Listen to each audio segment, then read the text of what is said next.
Shalom, and welcome to another ranting podcast. Bei Abedan is a place where Orthodox Jews, like the CJCUC and Messianic Noahites from all nations, whether Christian or Muslim or Messianic Jews, because Messianic Jews are Noahites, can come together to examine the New Testament and Judeo-Arabic's writings under the light of Pharisee Judaism. We denounce bigotry and we promote a Shabbati view of Sar HaPanim and the New Testament for Messianic Noahites gathered from 2,000 years of Jewish tradition. That's Perush tradition, Pharisee tradition. If you don't understand Judeo-English, you might sometimes find this channel hard to follow. This particular podcast is on, slavery and racism. I have my friend here with me who has come and brought something to my attention. He's got some questions which have been, I guess, thrown at you. Is that right, Ru? Or you've got something you're going to... Some accusations, I suppose, come against Judaism frequently, and you're familiar with what they are. And we're going to talk about them. Is that right? Yes, that is correct. Okay, so let's start. Let's get into it. So what's the first accusation against Judaism then? Well, the overall accusation is that there is some form of inherent anti-blackness within the rabbinic text. And and that could, how would you say, inform or lead to present day racism within some Jewish circles. Mm-hmm. So what I would like to do is tackle some of these texts and see if there's a more positive reading, and if there's something that may be connected to the translation rather than to the original text. All right, then. Okay, we'll do that then. Is there a specific article that you're going to be referring to? Or you don't have to tell us what the article is, or if there is, you can just tell us. So, yes, it's an article from the Torot.com. Okay. I'd rather not focus on who wrote it or anything like that, but just the context of it.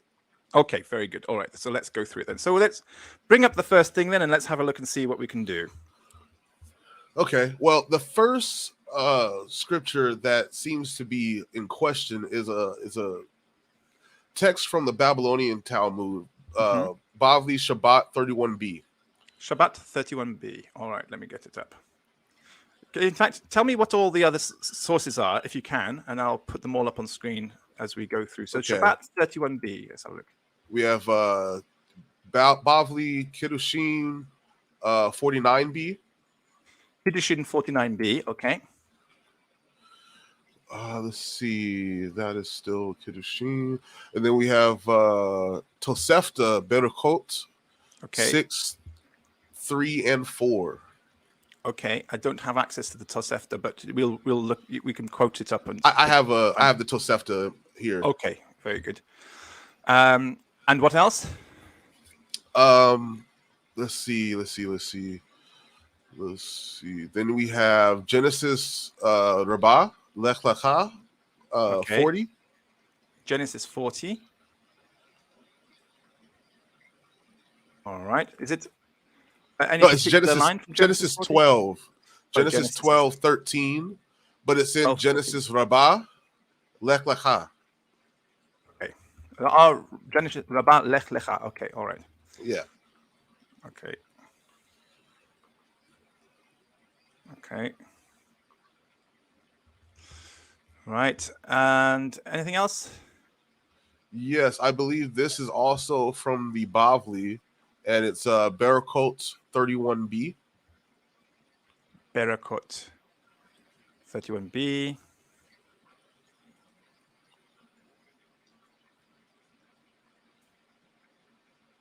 Okay. And then we have Jerusalem Talmud Ta'anit 1:6. Jerusalem Talmud.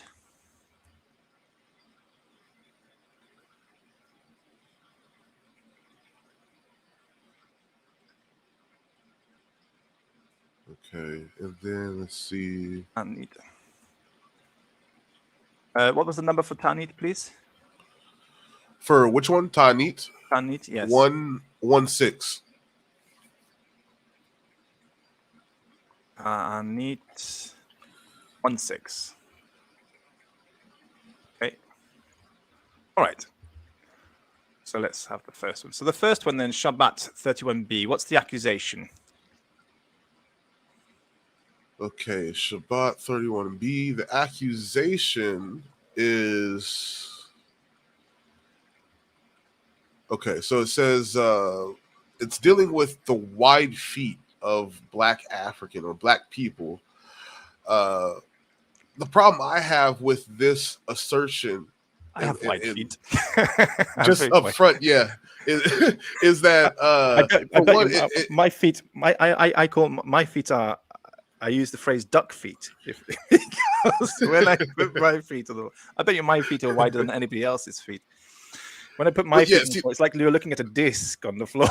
When I put them together, there's two big flat half circles each of them. Anyway, right. So it's not a universal thing. It's more of an. It's from what I understand, this is Agadic literature. It's not Halakha. So to take it with a grain of salt, if you will. But it's making a stereotype about Black people, if you will. Let's see. What does it say exactly? Somebody came to Hillel to try to the story of the three questions, and one of them is like what are the feet of Africans so wide? He said to him, "My son, you have asked a great question. It is because they live in marshes." Okay, all right. Well, that means I must live in the marsh too. I think the situation here very well. First of all, I mean, if it's a European G fitting my foot. My foot is about 15 centimeters wide. It's pretty wide. It's almost half a foot. so I have really wide feet, and I don't find that offensive myself. But so let's have a look at the text here. The word which is used is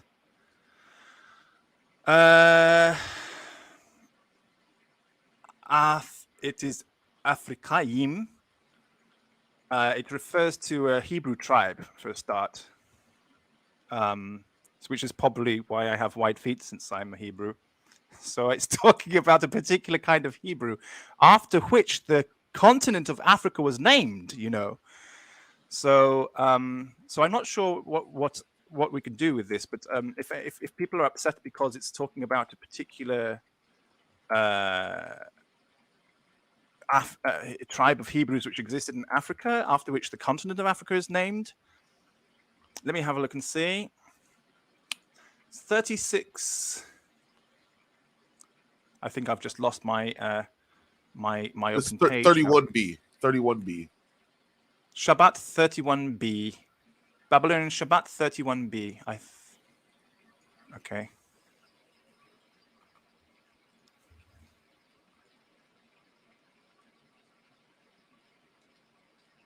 I can't seem to find a passage. Let me see.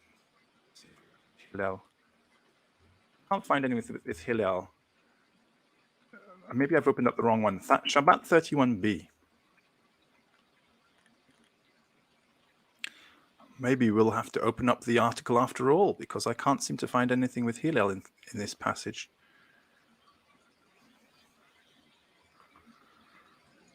But I do know the word is Afrikaim. But I don't seem to. Yeah, that is the word that's used. It is Afrikaim. Yeah. So Afrikaim. Speaking of a specific people group, it's not talking about any person with darker tone skin in general. Right. That's not what's happening there. Definitely not. No, but Afrikaim is actually naming. I mean, this is just another way of saying about the Hebrew tribe after which Africa was named. And remember, North Africa has got people who are very white as well. So, what kind of people have a kind of a racism in their minds when they think Africa equals black. Actually, Africa equals anything you can imagine. The Kalahari Bushmen look almost East Asian with curly hair. Then you've got the North Africans. Some of them look like blonde with blue eyes. So, and then you've got every shade in between, from white to very, very dark, ebony black, so Africa is a continent of people. So, very true. all the way to chart. What we would call in African American culture, we we have shade.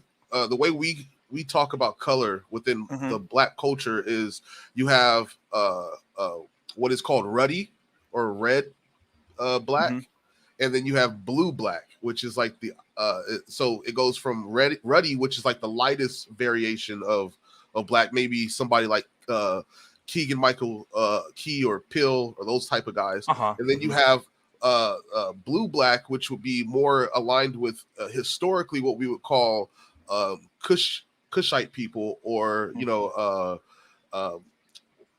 how do you say, somebody who's as dark as like something like someone like Kevin Garnett, if you will. All right. Well, oops.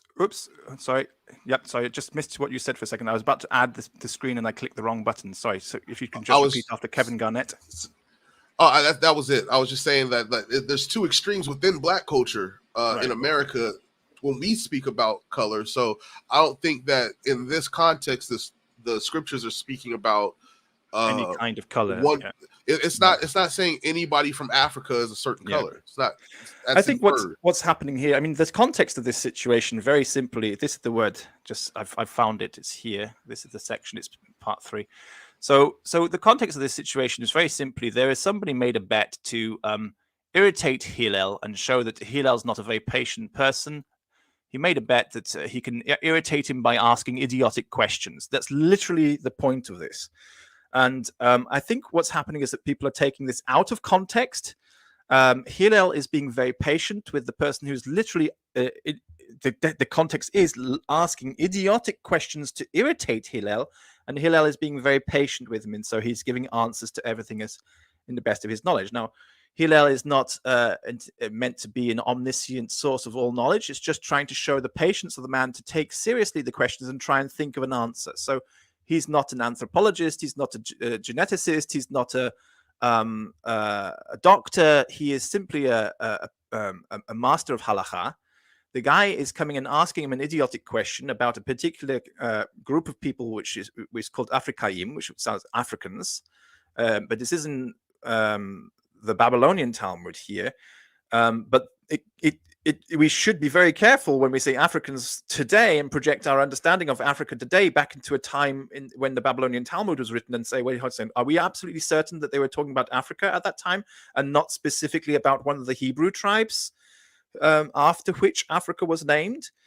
But he's asking whether this Hebrew tribe has got wide feet, why they do have wide feet. I have wide feet, and I'm certain that there must be... actually, I can say honestly for my entire family that we are a tribe of people who have wide feet. So I'm certain there must be particular characteristics of groups of families who have family characteristics. So he's asking about this particular family and saying, why do they have wide feet? And Hillel's answer, to the best of his knowledge, is because they live in marshes. I don't know. Am I a racist? Because I don't see that. I think it's just the man is... he's trying his best to give an answer to something to a stupid question. I don't see it. Am I racist, Ru? I mean, can you help me out here? I don't think so. I think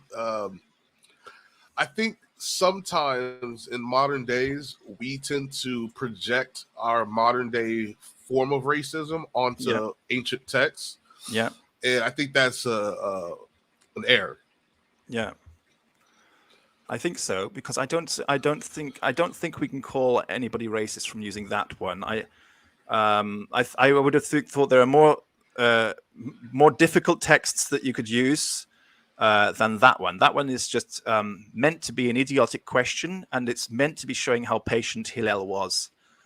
So at the even if it was a racist question, we could say, well, it was meant to be an idiotic question. If he is asking about Africans in general and not specifically about a Hebrew tribe, then the one who's asking the question, who is an idiot, is being racist then. Certainly not Hillel. Hillel's just trying to give an answer to the idiot and showing that even when an idiot comes asking idiotic questions, we have to be patient with them, I think. So that's what I think is the answer to that one. I don't know what else I can say. Shall we move on to the next one? Yeah, I think that we're good on that one. So the next one will be Bavli Kiddushin 49b, where it says 10 kavim of wisdom came down to the world. The land of Israel took 9, and the rest of the world took 1. 10 kavim of beauty came down to the world. Jerusalem took 9, and the rest of the world took 1. Right. The text then continues by discussing other groups of people and one species of animal besides the Romans, who are said to be wealthy, and the Persians, who are said to be brave, and the other groups are given pejorative characteristics. Babylonians are poor, Elamites are crass. The Kushim are said Medes to be are... the Kushim are said to be drunken. 10 kavim of drunkenness descended to the world. The Cushites took 9. Right. Okay. So, well, first of all, there's an interesting thing. I mean, first of all, it's criticizing quite a lot of people, but pay attention at the beginning of this passage, because it's going to help you understand what kind of Cushites are we talking about right now. It's talking about, from the very beginning, I'm trying to find it. It's a little bit further up than here. It's quite a long passage, and there it is. Here it is. So the passage is actually talking about the lands, and we know that from the very first word. You see, when you take things out of context, see here it says Eretz Israel, which is translated down here. So it's talking about Jews in different parts of the world. Okay, it's talking about Jews. So it's saying that Jews in different areas are facing different challenges. So if the Jews are able to live in Eretz Israel, then they get 9 portions of wisdom. Lucky Jews in Israel. As for the Jews in Jerusalem, actually, Jerusalem is the most beautiful. So it's Tiferet. Actually, I think this the word they are the ones who have the beautiful souls. Remember, this is a time of the exile, so it's they of course Israel and Jerusalem are always the most beautiful things. What about those who are in Rome? Well, the Roman Jews are wealthy. What about the Jews in Babylon, in contrast to the Roman Jews? And that's where this Talmud was written. It says specifically the Babylonian Jews are in poverty, so we're not very rich when we were living in Babylon. And then what about in Elam? Well, arrogance. That's basically Persia. Persian Jews were supposed to be the most arrogant, because it's talking about lands, you see, and it's actually just naming lands. So, and then there's a bit of a discussion about arrogance, and then why isn't Babylon considered arrogant? Because saying, well, hey, maybe we're more arrogant here than Elam, and the answer is that if you're arrogant, you'll have poverty. So maybe the most arrogant people will be the Babylonian Jews. And then it carries on and says about the other parts of the world. So that with regards to the strongest Jews, so Elam is South Persian, and Persian in that time is kind of north, the Parthian sort of area.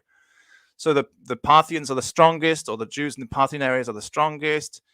And the ones in Media are the ones who've got the most bugs in their houses all over the place. Lice is the word they have, the word here. What about the Jews in Egypt? They're the ones who are most tempted by witchcraft, because witchcraft is a big thing in Egypt. And then it says pigs here. This actually refers to Edom. Chazir, pigs are Edom. And then it talks about Arabia, licentiousness. The Jews of Arabia are supposed to be licentious.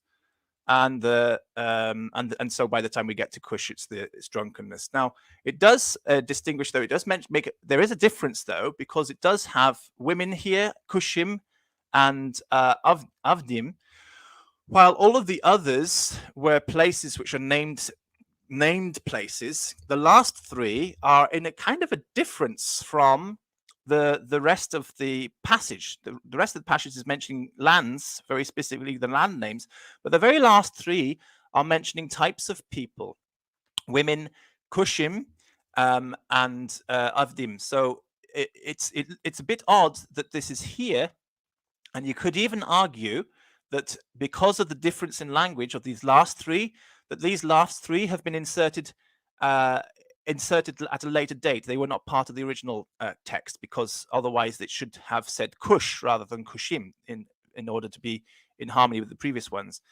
But I think it's a bit of a joke. Avdim, of course, doesn't mean slaves. By the way, slaves. It says 10 kav of sleep descended in the world. Slaves took 9, and all the rest of the world took 1.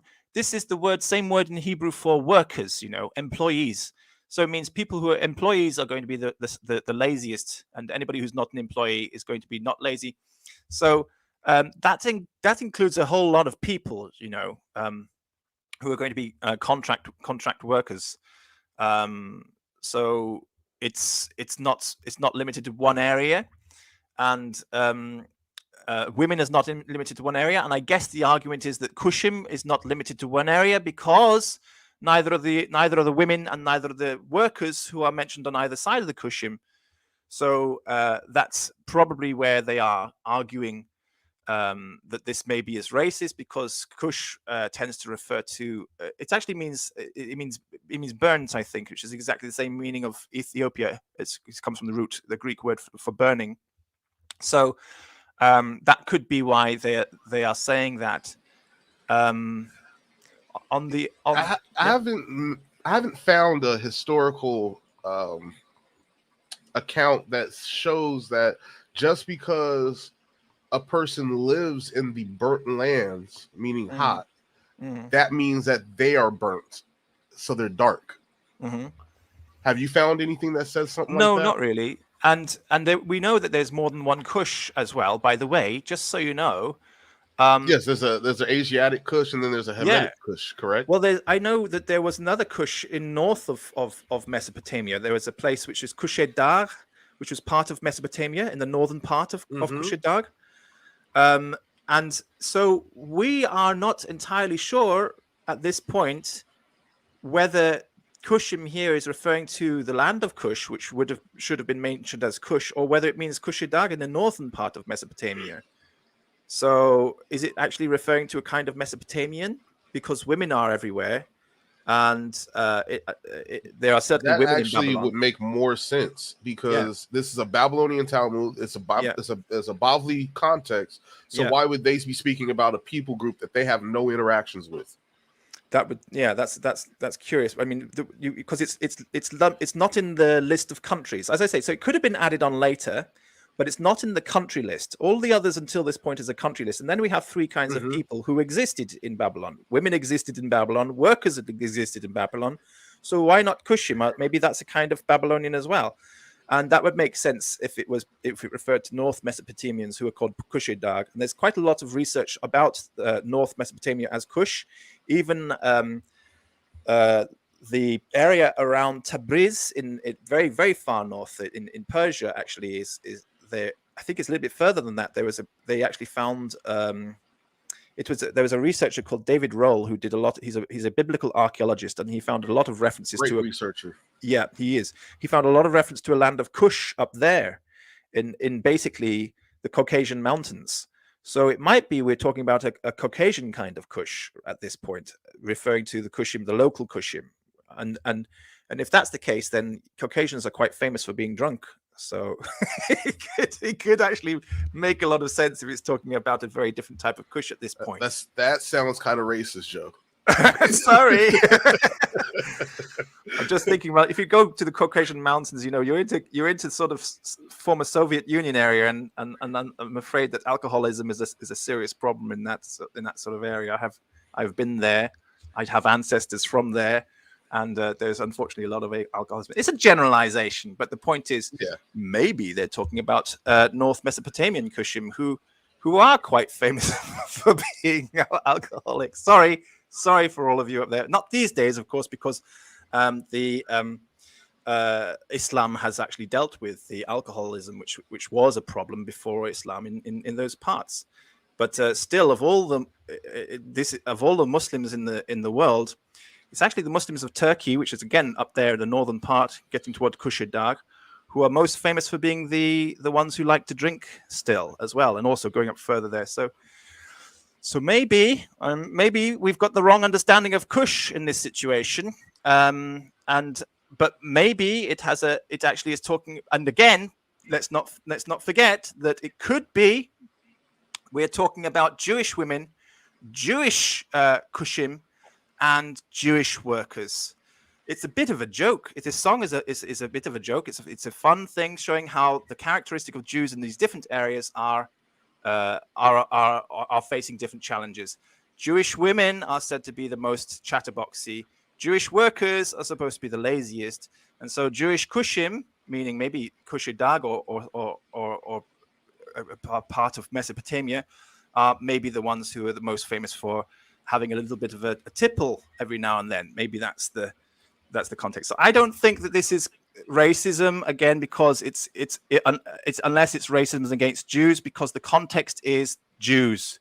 It's about lands, it's about areas, and where the Jews are facing different areas, different things.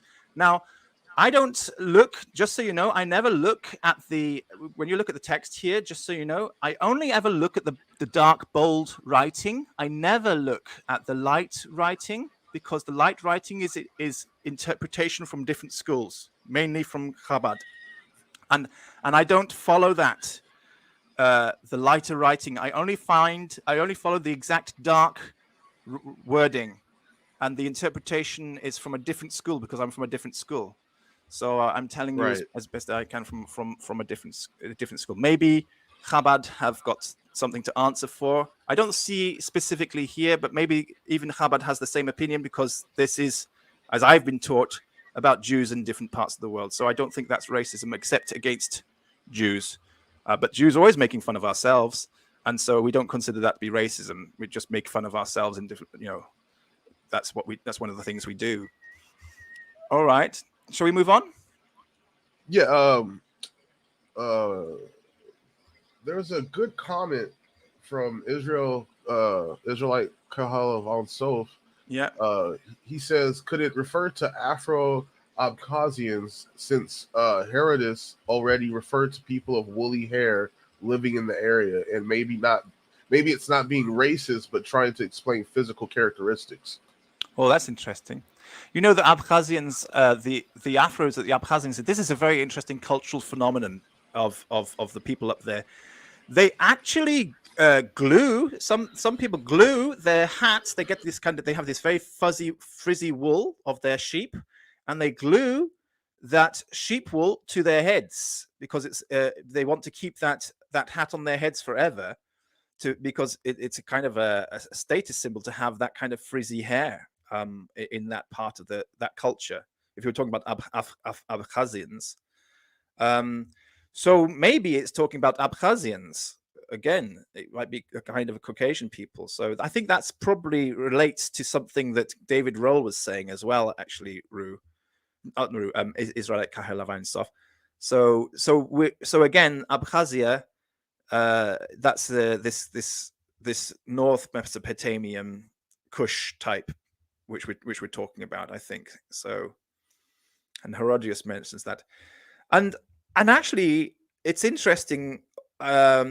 If we want to go way back in time, remember that Babylon is named after one of the sons of Nimrod, who was a son of Cush. So I think it's more than likely we're talking about local Kushim, to be honest.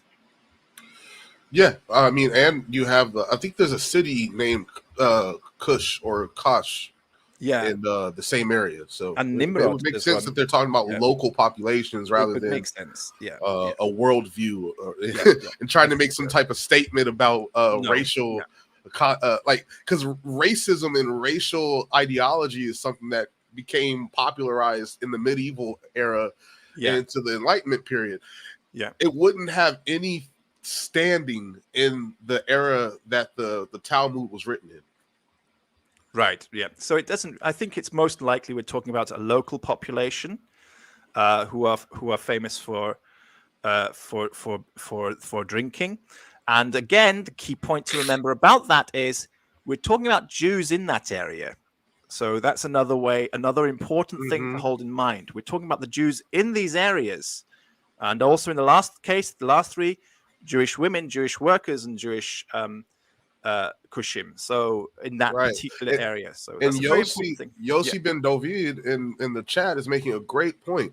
According to Rashi and Onkelos dates back to, I believe, the 3rd or 4th century. Right. Do I have that right? And then you have Rashi, who dates back to, what was that, the 1100s, 1200s? Yep. That's a very good point as well. We have a clean line of Kushi, meaning beautiful, for at least 700-800 years before it ever became something of a pejorative term towards people of darker skin.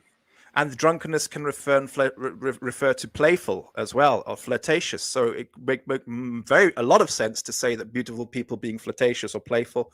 That kind of makes sense. If you're very proud of your appearances, then you may be more flirtatious, or so that's a possibility too.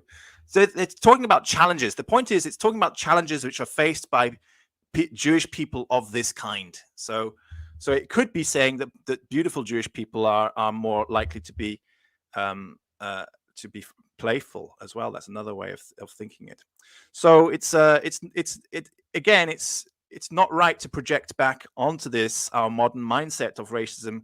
There are so many different possibilities, and in fact, probably all of these possibilities should be entertained, because whenever we have something in Judaism, we like to look at the various different possibilities. No doubt, we're not going to deny that there is no doubt some racist Jew out there who has actually taken this verse in a negative way. But that doesn't mean that that's the rule, or that is what Judaism teaches. That's just what a Jew or some Jews think, but that's not what Judaism teaches at all. That same rule should apply to those who believe that Yeshua of Nazareth is in the Talmud in a negative sense. Right. It may be something that people believe and some people teach, but that is not the rule. It is definitely not what Judaism teaches. It's not what Judaism teaches, and it's definitely not what the authorities of Judaism would teach. Definitely not. Yeah. It's just something which is held by some Jews who don't really understand the texts properly, as well as maybe like students in a Talmidim in a yeshiva. Not every Jew is a Talmid in a yeshiva. That's basically the situation, and so they're not always going to be understanding things to the same level. And I believe that the author of this particular article is certainly not a Talmid from a yeshiva. Should we move on to another one? Yeah, I think we've dealt with that one. Let's see. The next one is the Tosefta. Now, what's interesting about this one is that it employs the word Negro, if I remember correctly, but maybe that'll come up. Let's see. So the Tosefta explains the reason for making various blessings, clarifies how the rabbis thought of black-skinned people as unusual and less aesthetically pleasing than light-skinned people. This is what the article is claiming. But when I go back over it and read it, it doesn't seem to be describing that. So it says, one who sees a Negro or an albino or a red-spotted man or a white-spotted man or a hunchback or a dwarf says, praise be he who creates such varied creatures. Yeah. One who sees an amputee or a lame man or a blind man or a man who is afflicted with boils says, praise be the true judge. One who sees attractive people or beautiful trees says, praise be he who has made such attractive creations. Yeah. I've got that here. So we'll put that on the screen here. So this is the passage here. And that's the translation here. But again, actually, look at this. Can you see the word again is actually Kushi? Again, could mean beautiful person. Yeah. Exactly. So it could be saying beautiful person. But because whoever's writing this article is taking their racial ideology and imprinting it onto, overlaying it on top of scripture, they're assuming this is a pejorative term. Yeah, but they haven't studied Rashi for a start. Now, the Tosafists were the students of Rashi. They came after Rashi, so no doubt they'll be using the term as Rashi has, which is meaning beautiful. So, and then they have attractive down there as a different. So there are different kinds of beauty. Now, look also this. Is it possible to be albino and an amputee? Well, yes. Yeah. Is it possible to be albino and amputee and attractive? Yes. Is it possible, therefore, to be cushy and an amputee and attractive? Yes. So why is there the assumption that these things have to be exclusive, like one is excluding the other? Why is anybody, who that's a great point. And even when I first read the sentence in English or in the Hebrew, the first thing I thought of is that it's making first of all, it's kind of a poetic literature, and it's making a contrast between the darkest of dark-skinned people that you could find possibly, and the lightest of light-skinned people. If you want to use it as a skin term, then maybe that's what it's getting at. Whether it's a person who's dark or a person that's light, you should bless God, praise God for the very creatures that he creates. And by the way, it's also encouraged in Judaism to make as many blessings over a thing as possible. So if you can find a beautiful Cushi who is also an amputee, then you get a chance to do 3 blessings. Because remember, in Judaism, there's a kind of a competition every day to try and say 100 blessings a day. So if you can say 3 blessings over one person, then it's better than saying 1 blessing over one person. So because you've got to try to reach that 100 every day. I don't know if you know about that rule, but that's a kind of a game which is played in Judaism all the time. We try to say 100 blessings a day. I mean, at least among the Perushim. I don't know about other Jews, but that's certainly something we try to do. So I don't see that that's there. Also, if you think that it's not possible to have an attractive hunchback, there is actually a famous hunchback who is regarded as attractive. Do you know Joaquin Phoenix? He actually has a hunchback. Did you know that? Oh, I didn't know that. Yeah, one of his shoulders is higher than the other. He has a hunch.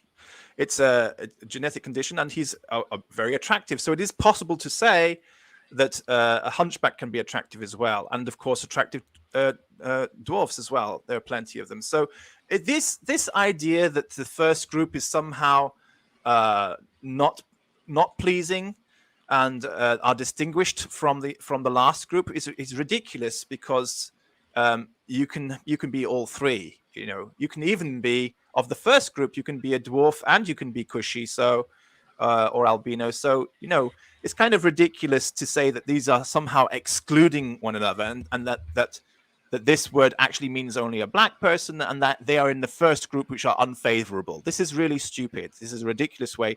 These are the Tosafists. They're coming after Rashi. They're definitely thinking in the same way of Rashi, and that's more than likely meaning cushy, meaning beautiful black. Because remember, here's another thing that people don't pay attention to.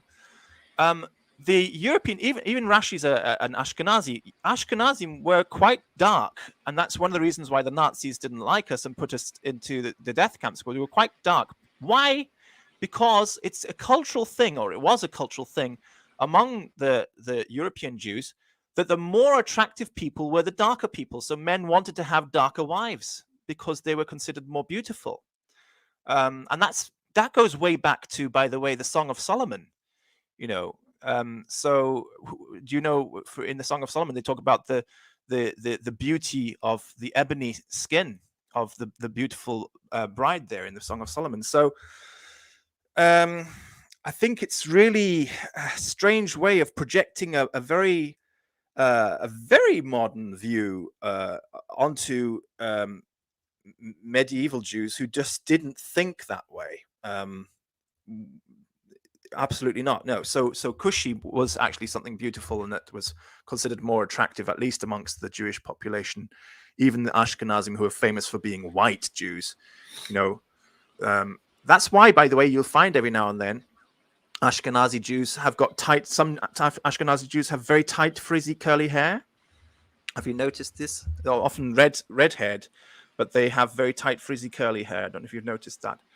But yeah, I've noticed it.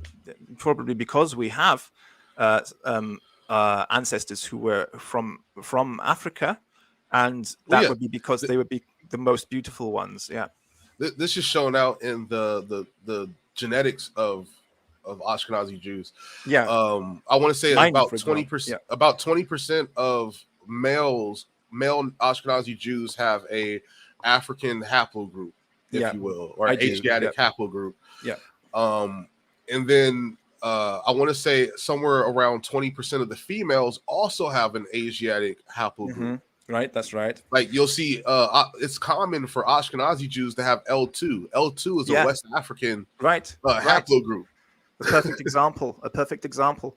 And I'm white, but my haplogroup is African as well. It's a haplogroup E, and I do have curly hair. That's tight curly hair. It was something which I was embarrassed about when I was a child, because people would make fun of me because I had like a little bit, not quite an afro, but very, very tight curly and a big head of bushy head of hair. But I became very proud of that once I embraced my Jewishness. I became very proud of this sign, you know. Right, it's actually still in Eastern Ashkenazi communities. It is still a sign of beauty for women to have the tight curly hair. Yes, it is. It is indeed. That's right. All right. So I think that we've done that one. I don't see anything wrong with that. One more thing I wanted to deal with in this is the choice of the translator to translate Hakushi as Negro. Why? Okay. Why is that? And, you know, I have a copy of the Tosefta in English in my home, and it's by an American. I want to say he's a conservative rabbi, and he chooses the same word, Negro. So to me, it seems to be that there's some form of influence on the translator to believe that any person who is of Negro descent or African descent is Cushi. This is a problem of influence, especially when it comes to American Judaism, conservative Judaism, Reform Judaism. They are heavily influenced by their Western neighbors. You know, there was in America, I think between 1910 and 1930, eugenics was a very big thing, and there was a lot of stuff published about bloodlines in those days. People became very obsessed with it. And they were more inclined to supporting Hitler than the rest of Europe until Britain sort of joined in, and they went with Britain and Australia and the Commonwealth. They went with that side. But that negative Nazi influence in American culture at the beginning of the 20th century is a stain which has only grown worse from then until now. And I think that's there's actually been this how do you say, like symbiosis between American racism and European anti-Semitism. They were actually competing with one another to outdo one another in their oppression of their lower classes. And what you have in America, which is unique to any other diaspora of Jewish people, is that you had Jewish people in America not following halakha that was passed down by the Orthodox Jews in the Old World. So you had Orthodox Jews in the Old World who passed halakha that if you find any slavery pin or people who are being sold as slaves, you are to buy them and set them free, because those are your brothers. Even if they practice a Karaite form of Judaism, those are your brothers. Set them free. That's right. The American Jews, who again Reform and conservative Judaism comes out of, they refused to practice that halakha, and they were keeping their slaves. It was the Orthodox Jews who came to America, were completely disgusted with what they saw. They started their own congregations, and they were the first to allow blacks into their congregations, into their synagogues. Interesting. That's very interesting. So basically, those Jews who are trying so hard to fit in and be more European, more modern, more American, were the ones who actually brought the racism. That's interesting. And so we can say that this translation here is probably as a result of that influence. But it is certainly not a reflection of Judaism, and it doesn't even translate this word accurately, especially given the context of the Tosafists and their sort of, what you can say, their shelchelet. I can't think of the word for it. Their student sort of type succession, going back to Rashi. So I think that's anyway. You can see there for yourselves. There's the word kushi, and that's definitely doesn't exclude them from being attractive or lame or blind or afflicted with boils, So, or it's just describing different groups and different blessings to say, because it's a competition to say as many blessings. And by the way, the Tosafists were Perushim as well. It's a competition to try and say as many blessings as you can in a day, preferably up to 100. That's basically it. So I think we've done that one. Are you happy for us to move on? Yeah, we're good on that one. Okay, let's see. What's the next one? The next one is Genesis Rabbah Lech Lecha. All right.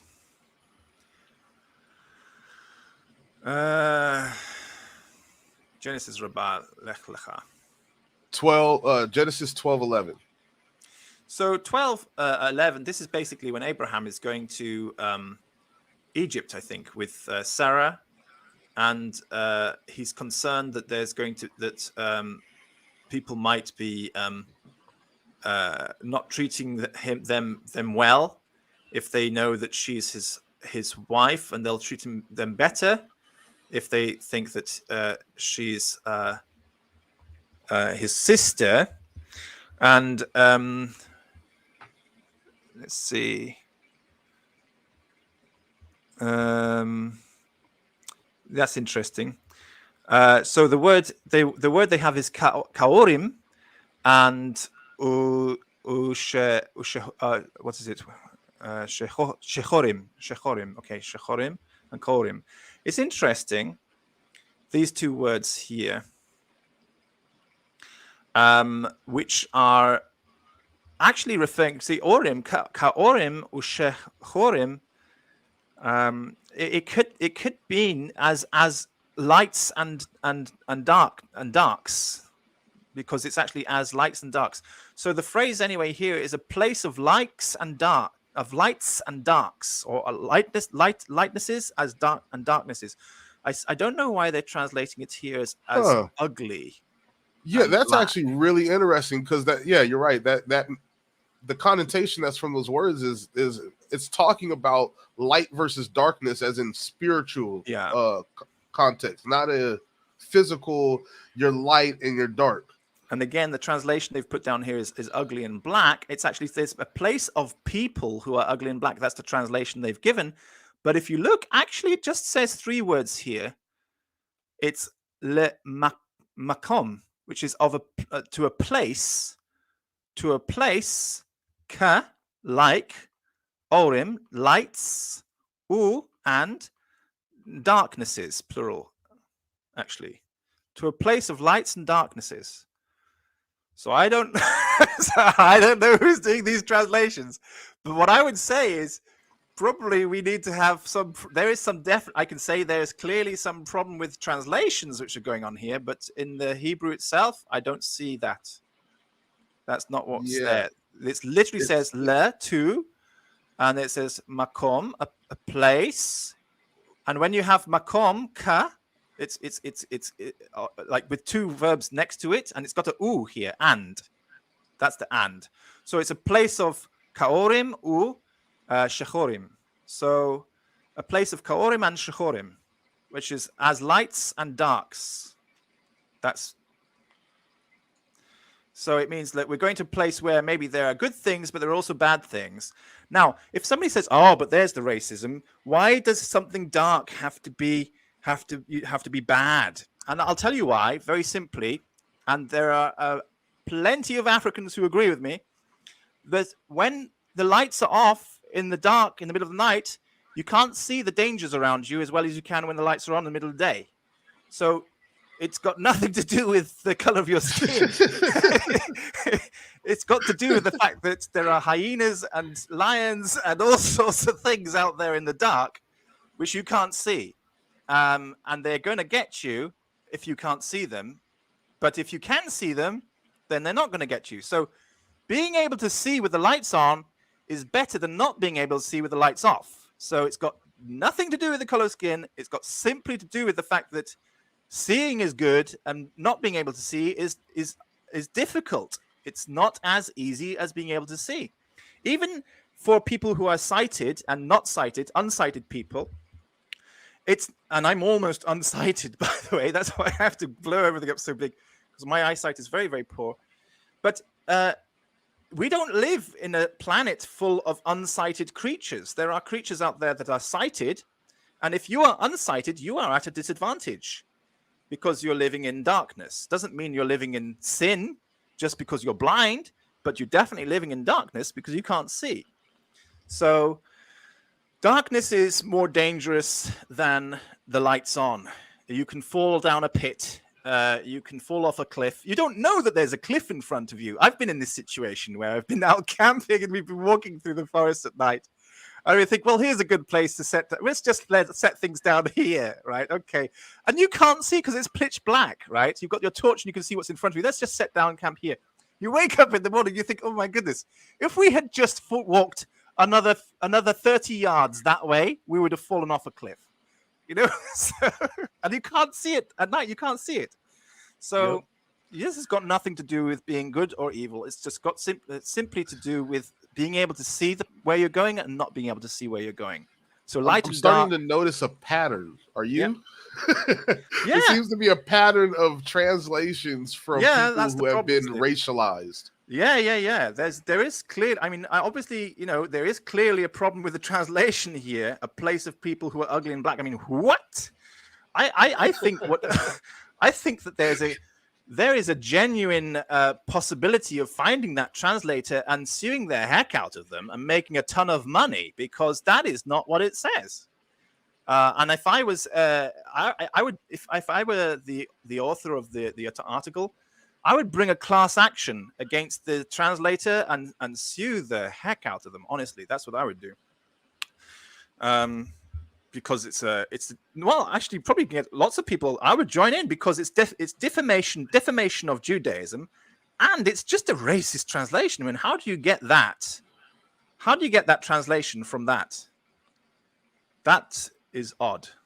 Okay, that is sinister. But you know, I don't know if you saw my earlier presentation today, but there are sinister forces out there today, right now. And they're powerful. They are powerful people in powerful places, spreading very, very sinister things. It's like they want you to hate Jews and they want you to hate Judaism. But hey, guys, there's nothing to hate. There's definitely a play. In my opinion, there's definitely a movement of people behind the scenes who want to keep the division going. They want to keep Christians fighting with Muslims. You know why they want that division? Jews fighting with Christians. Why is that? You know why? Look what we did when Jews and African Americans were united in the civil rights movement. Okay? They don't want that. They don't want that again. Because that's powerful, you see. That can get things done. That's a great point, because the biggest thing I see happening right now is there's an all-out psychological war to break up the I guess break up the family, if you will, between Jews and African Americans. Yep. Because when we're together, we're very powerful. Oh yes. Especially when we all understand we are family spiritually and physically. Yes, we are, and we got things done. We got things done, and that is, I think, where they learned their lesson. They said, well, we can't let that happen again. Let's do everything we possibly can to keep these people separate and instill hatred against them. And let's give Kanye West, who's got a mental illness, poor guy, a big platform to spill his mouth out, saying all sorts of idiotic stuff, you know, to try and, you know, build up that division, to spread that division. But I, in my article, in my earlier presentation today, pointed out that the poor guy has probably been fed this propaganda from guess what website? I won't repeat it on this show. If you want to know, go and look at the previous show. But that's very, very sinister. There's something very, very sinister going on, and it's at governmental levels. Let's say at that point, at least. Just leave it at that. I think we'll just leave it at that. All right, let's move on to the next one. So what's next on the list? The next one is let's see. This is Bavli Better Code 31b. Okay. If she was accustomed to giving birth with pain, she will give birth with ease. If girls she will give birth to boys. If dark skinned, she will give birth to light skin. If short, she will give birth to tall. Okay, let's have a look. I'm not even sure what's going on here. A similar implication of relative It's beauty, about white and black. Okay. They're trying to make a connection between there being some type of distinction in beauty between white and black. They're trying to build upon the previous side, the previous text that we already debunked. So it's a faulty premise leading to further faulty ideology. Interesting. So if we've got let me open up and share that on the screen so people can see this.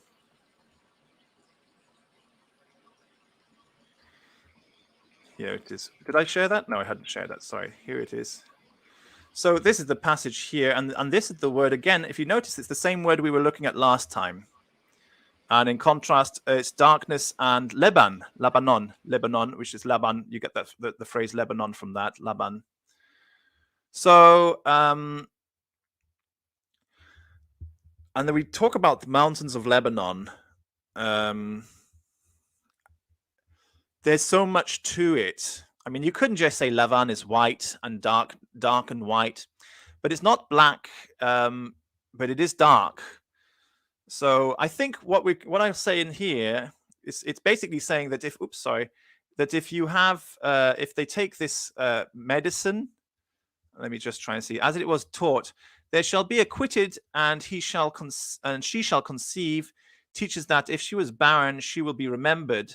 The statement of Rabbi Ishmael, Rabbi Akiva, they're blaming Akiva here. Akiva said to him, "If so, it's actually just a challenge from Rabbi Akiva to Rabbi Ishmael, saying, well, if so, all barren women will go and seclude themselves, and any who did not sin will be remembered. Rather teaches, if she has," so he's saying, rather, this is his challenge to Rabbi Ishmael, rather teaches, if she has given birth with pain, gives birth with ease.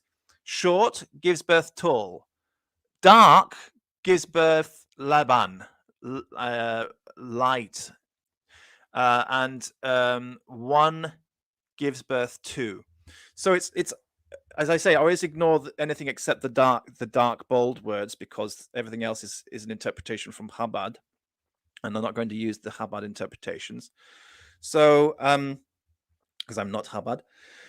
There is something going on here. It's not entirely clear, but there is something going on where Rabbi Akiva is challenging Rabbi Ishmael and saying, no, there's a different reason for it. It means that this is how it's going to be. If it was like this, it's going to be like that. If darkness, lightness. That's basically what he's saying. It could be that he's talking about giving birth to dark children versus fair children. But I think it could be a reference to it could be a reference to skin color. It could be a reference to children who are going to more likely, I think, behave again in darkness, to live in darkness, as we were talking about the word last time with darknesses and lights in Egypt. I think it's more likely about living in darkness and living on the light, or the mountains of Lebanon, Lavanim. So I think it's more likely that, but it could be that there is a reference, and Rabbi Akiva's opinion was that people who have fairer skin are opposite to people who have darker skin. I suppose the idea, because he says pain, ease, short, tall, and then they say dark, fair, or light. 1, 2. I'm not entirely sure whether this is actually right to equate all of the first categories with something good and all of the second categories with something bad. All the first categories with something bad and all the second categories with something good, because giving birth to one child is certainly easier than giving birth to 2 children. It's not always an advantage to be tall. So I'm not entirely sure whether but certainly it is an advantage to give birth without pain, to give birth with ease versus give birth with pain. But I don't know if it's consistently actually always the good thing comes first and the bad thing comes second. If it does, we can say, well, maybe it refers to living in the dark or living in the light, maybe. Or it could be that Rabbi Akiva has that opinion that lighter skin is better than darker skin. Maybe that's Rabbi Akiva's opinion. Or it could be that we're not meant to see them as pairs of good and bad, just opposites, which to me looks more likely. I don't know. So I say there's three possibilities there. And I always say, go with the best, don't go with the worst. So I would think that that's not necessarily clear, but there is a possibility. I'll say, okay, there's a possibility that somebody could say that Rabbi Akiva preferred light skin to dark skin, unlike Rashi, who obviously preferred dark skin to light skin. So personal preference of Rabbi Akiva, maybe. Maybe. I mean, Rabbi Akiva, wasn't he a Greek convert? I mean, it kind of makes sense if you want to go that route, but to me, when I read it, it just reads like it's making contrast. I think it's so. Saying if you gave birth to a dark-skinned child, you would give birth to a light-skinned child. Now, if you're actually using Hebraic thought, there's I can't remember the exact term, but there's a way of interpretation that the rabbis passed down where it's like an equal equivocation. So it cuts both ways. If he's saying that if somebody gave birth to a dark-skinned kid, they would give birth to a light-skinned kid, it also goes the opposite way. If they give birth to a light-skinned kid, they could also give birth to a dark-skinned kid. It's not exclusive. It doesn't mean that there's it's just comparing and contrasting opposites here. I'm curious as to what is actually being spoken about. Sota waters, I think. So let me have a look and see if that's what's going on here. To see what's going on above in the it's talking about having to drink the Sota waters. Okay.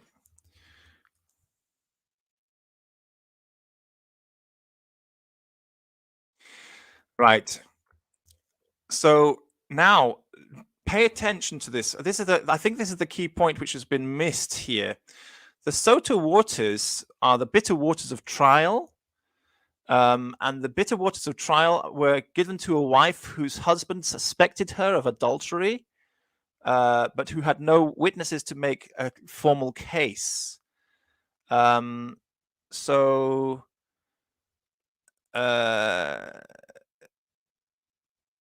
I think that it's basically showing that it's just describing how the bitter waters have a result, and that we are to interpret the result in one way or another. Let me just find out more. I think it is.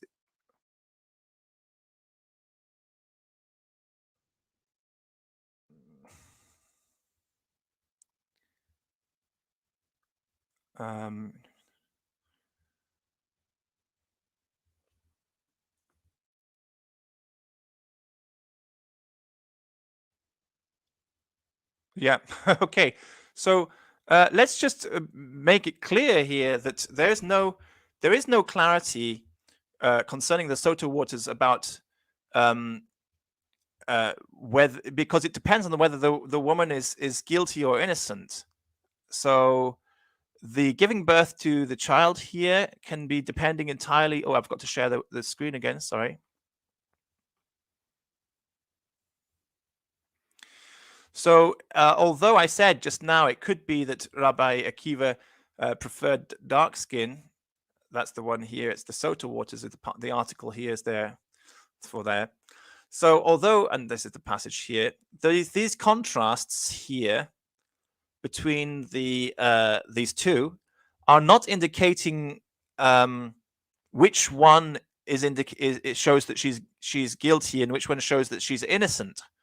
So obviously, I think giving birth with pain and then giving birth with ease would be she's innocent. We don't know whether short or tall would mean which one is innocent, which one's guilty. We don't know whether light or dark, if it referred to skin, if it referred to skin tone. We don't know which one's guilty and innocent. But if we take consistency with Judaism, then we would assume that the darker skin would be for the blessing, because darker skin is considered more cushy, more beautiful. So, and then 2 versus 1 could be a punishment. It's not very clear which one is the punishment and which one is the blessing, or which one is indicating the person is guilty and which one is indicating the person is innocent. We haven't got enough clarity there. Do you see what I'm saying there? With regards to the Sota trial, Ru, are you still with me? Yeah, I'm still with you. Yeah. So we don't know. I'm saying we don't know which is which with regards to the trial, because it's the Sota waters are a trial to find out whether the woman is guilty or innocent, right? Yeah, and what this is describing, and from what I'm reading, is if you pass the trial, then you're going to be blessed in some way. In some way, you'll get a blessing in some way, but it doesn't make clear. Or if you fail the trial, you may have a difficulty in some way. But it's not clarifying which is which. So, yeah, we could say maybe the Rabbi Akiva preferred, if it was about skin. Let's just pretend it's about skin. If it was about skin, maybe Rabbi Akiva, because this is just his opinion. Remember, this is just his challenge. If he preferred light skin, then it could be meaning that the light skin will be for the innocent and the dark skin would for the guilty. Or if he's the same as every other Jew, the dark skin would be the blessing and the light skin would be the curse. Remember, so there is the reference to the white skin being an indication of leprosy. So Laban is actually the exact word which is used, by the way, in the Bible when it talks about the leprosy and having to put them outside the camp because they have Laban. Their skin has turned Laban, which can be leprosy. So dark versus leprous. I'm sorry to everybody who's white. That's a great point. Sorry That's a great white point. out there. Okay, pay attention. I'm sorry to everybody who's white out there, but it's more than likely that Rabbi Akiva is indicating inconsistency with Judaism, that it's better to be dark-skinned than to be born Laban, which is basically leprous. Doesn't mean white, it just means Laban means leprous. So yeah, sorry, I don't want to offend anybody who is maybe like a very white Jew out there, but it doesn't mean white, it just means leprous. Okay, so worthwhile thinking of, I think, given the consistency of Judaism. That's the point I would want to make, is that we already established earlier between Onkelos to Rashi, that's 800 to 1,000 years of consistent worldview of dark being beautiful, good, beautiful. And the key word is Laban. This is the word which is used for the leprous skin in the Torah itself. So probably, right. So why would that all of a sudden become a good thing? Right. Yeah. Yeah. So sorry to the translators there again. Something's wrong with this, and it indicates an ignorance of Judaism. An ignorance of the thousands of years of tradition of Judaism. It's easy to make Judaism say what you want if you don't want to bring in the other context. The context. It's easy to make a verse from the Bible mean what you want if you don't bring in the context. But when you bring in the context, suddenly you realize that meanings have maybe not what they seem. They have very different meanings. Okay. All right. So it's not always clear. It's not always clear.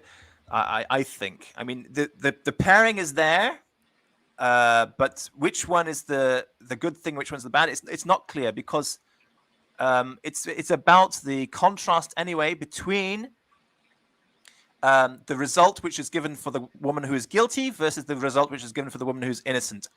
And the skin being Laban is an indication of leprosy, which I would say is an indication of guilty, not innocent.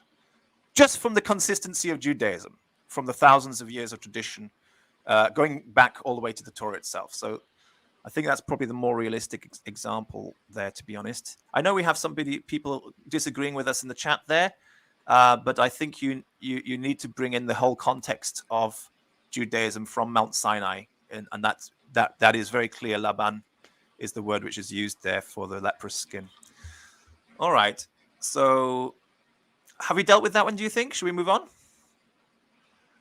Yeah, I think we can move on. That was which one was that? That was Berachot, 31b. yeah. Okay. Yeah. So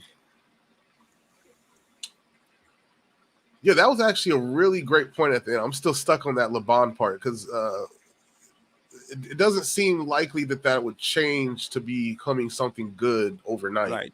But the next one is actually Jerusalem Talmud Ta'anit 1:6. Mm-hmm. This is a very controversial text because it deals with the curse of Ham. So Ham, the dog, and the raven behaved badly. They had sex with their partners on the ark while others, humans and animals, were celibate. Ham left the ark. Note, there is no reference to that in the Hebrew alongside. just it says that they behaved badly. Right. Yeah. That Okay. Ham left darkened Mephucham, a play on his name. The dog left as a public spectacle in his intercourse. They have sex in public. And the raven left as different from all other creatures. Mm-hmm. Well, this is very simple. It's very straightforward. It's just saying that this is how did they behave badly? This is what they did. That's just simply describing what they did. So I have got the passage here. I don't have a translation for it underneath. Actually, I do have a translation there. Or maybe it's not the same one. Yeah, Ham. All right. So Mephucham is from his word, from the name Ham, is anyway the word that is being used here. It's saying how they behaved badly. So it's actually saying that Ham did something Mephucham, and so it's saying his behavior was like that. The dogs did this; they copulated in public, and the raven became contrary or was different. So these are things. So Mephucham, I suppose it's got something to do with, because Ham is actually where we get the word chemistry from as well. Chemistry comes from the word Ham. I can't seem to get to the end. I did have the translation just now, and now I can't seem to find it. Where is it gone? What am I doing? That's why. I was on the wrong page. Sorry. Are we sharing this? Is this sharing now? No, I'm not. No, it's not sharing yet. So let's go here. So here we go. This is the passage we're looking at here. The translation they have given here for the Jerusalem Talmud is that he exited charcoal colored. It just says that the Ham. There's the translation down there. Ham, the dog, and the raven misbehaved. That's all it's saying. Ham, the dog, and the raven misbehaved. Ham exited charcoal colored. That was his misbehavior. The dog exited public in his relations. Okay, well, that's clear what the misbehavior was. And the raven exited different from the creatures, contrary to the creatures. Those were their misbehaviors. So the translation which we have been given, where it says that there was some... what does it say in your version you've got there? In the which point Ham, the dog, and the raven misbehaved. Oh yeah. It says Ham. I'll leave out the extras. It says Ham. No, please the tell dog, me the what raven. the extra says. Okay. Yeah. The dog, the raven behaved badly, and then has in brackets equals they had sex with their partners on the ark while other humans and animals were celibate. Then it says Ham left the ark. Darkened. Yeah, that's the inserted interpretation. So what's going on here is somebody has created an interpretation which is really only possible for somebody who is following the Talmud Yerushalmi, which would really only be Romaniote. And I know for a fact that there are no Romaniote interpretations of this passage. So what we're looking at here again is a non-Romaniote using Talmud Yerushalmi and inserting their opinion. And I guarantee that this insertion is a very modern, recent insertion by somebody again who is given this passage. This is Talmud Yerushalmi. This is very clear, and there is no midrashim really on the Talmud Yerushalmi, because it's only except by Romaniotes, nobody was doing that. Everybody was doing it on the Babylonian Talmud or the Bavli, not on the Yerushalmi. So this is going to be like a 20th century or a 21st century interpolation, which you're talking about, which has been inserted after Ham, the dog, and the raven misbehaved. That is just opinion, and they're saying that as a result of this they're saying that this misbehavior was sexual relations with their partners on the ark, which probably comes from a Bavli or something else. I don't know where they're getting the idea from. And as a result of this misbehavior, Ham was punished in this way, the dog was punished in this way, and the raven was punished in this way. But if you can see, anyway, here in the Yerushalmi, without that interpretation, it's telling you very clearly that the way in which they misbehaved was that Ham, and it's got exited charcoal colored, but that's not that's not a very clear meaning. It's just it's just saying, well, Mefucham is got something to do with his name, so it must be maybe he exited the same color as his name. Ham has got something to do with burning, and so Mefucham maybe burned or charcoal colored. Ham is charcoal, so something like that maybe. So they're trying to give an explanation or translation of Mefucham as charcoal colored, when actually that's his behavior. Something he did was Mefucham, and the dog did that, did public relations. They misbehaved by coming out doing public relations, and the raven came out different. Mefucham is a behavior. I don't know what it means, but it's saying that he misbehaved by doing Mefucham, which is from his name. Possibly he came out doing something. Maybe he came out, I couldn't tell you, but he came out doing something which was Mefucham. I couldn't tell you what that was.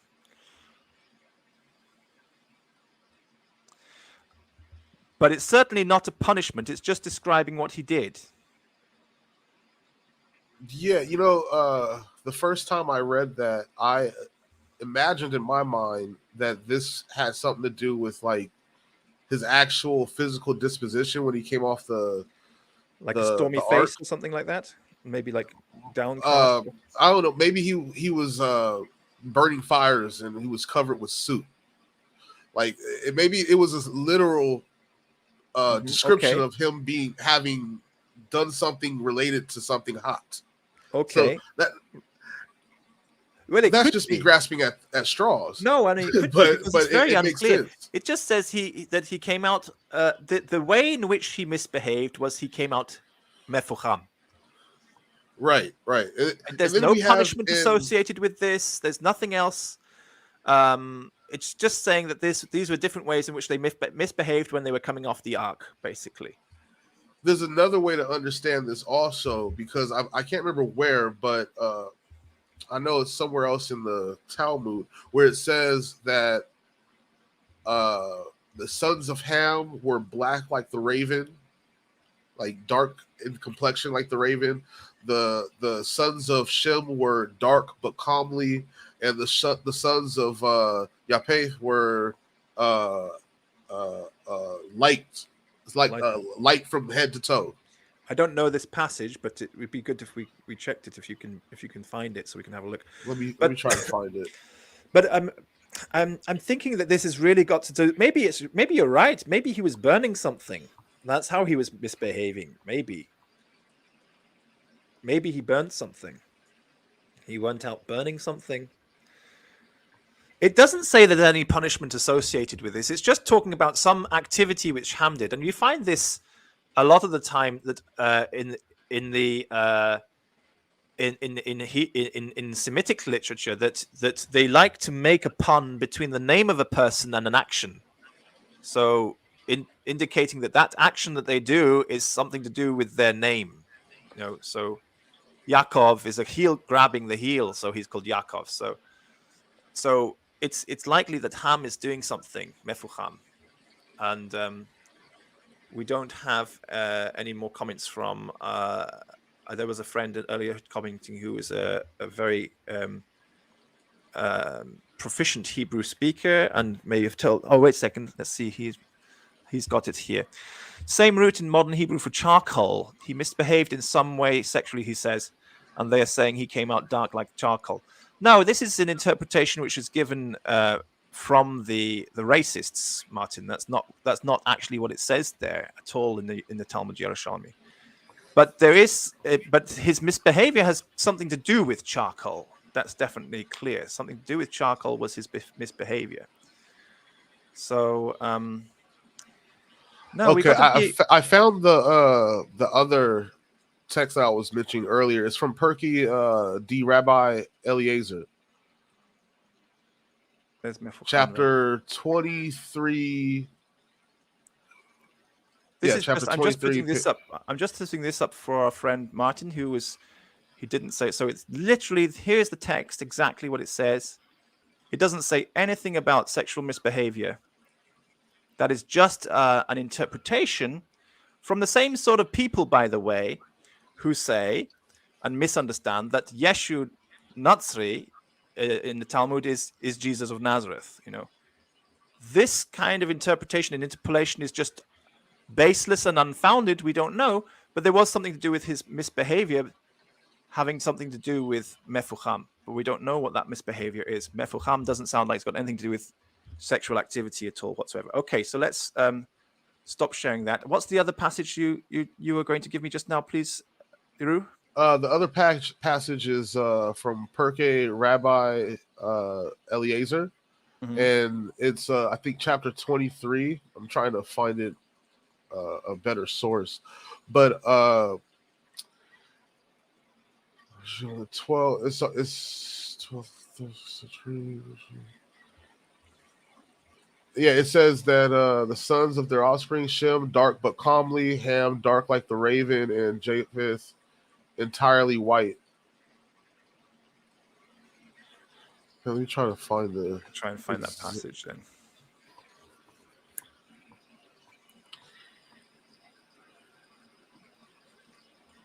But this is also in line with all right, okay, the Song of Solomon. Oh well, look at this. Actually, yeah, that is Nimrod in the Tower of Babel. Actually, he blessed Ham and his sons, making them dark. So, would you look at that? Judaism says that Ham blessed his sons, and made them dark like the raven. Yeah, that's a blessing. Yeah. So it's clearly there's no association between.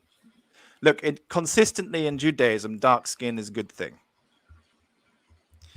Lavan is leprosy. But there is some kind of misbehavior that Ham did, which has got to do with charcoal. Okay, but we haven't really worked out what that charcoal is. Maybe he was just graffitifying. I don't know. Maybe he had some charcoal and he was drawing all over the place. If we follow this line of thinking, so if Ham blessed his sons and made them dark, he personally had it was God blessed. God blessed Ham. God blessed. Oh, God blessed. Okay. Yeah. God blessed Ham and made him even if it was God, Ham was either he came off the ship dark, but it wasn't because of his it couldn't have been his skin, because that's what God did. God blessed his complexion. It made it dark, I think it's right? God, because it might be Noah blessed actually. Let's read. I'm not sure, but it could be God. It says Noah brought his sons and his grandsons, and he blessed them with their several settlements. That could be Noah or God, and he gave them as an inheritance all the earth. He especially blessed Shem and his sons, making them dark but comely. And he gave them the habitable earth. He blessed Ham and his sons, making them dark like the raven, and he gave them an inheritance on the seacoast. He blessed Japheth and his sons, making them entirely white, and he gave them for inheritance the desert and the fields. So it's actually not saying that that there is a bad thing about being white or black here. It's saying that each of them is a blessing. All of these things are different blessings. Exactly. So being dark like the raven is a blessing which has been given to him. Being white and with the desert and the fields is a blessing. So there are different blessings which have come. So it's a blessing. I don't think we can take that in a negative way. It's interesting how the thank you for bringing that up, actually. Am I sharing the screen right now? Are you able to see that? No, I'm not sharing the screen. I can't see it right now. Yeah, let me share that right now.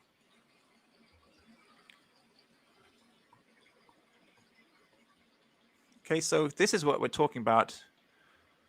That's the passage we're talking about here. So and it specifically says he blessed Ham and his sons. You can see the whole thing there.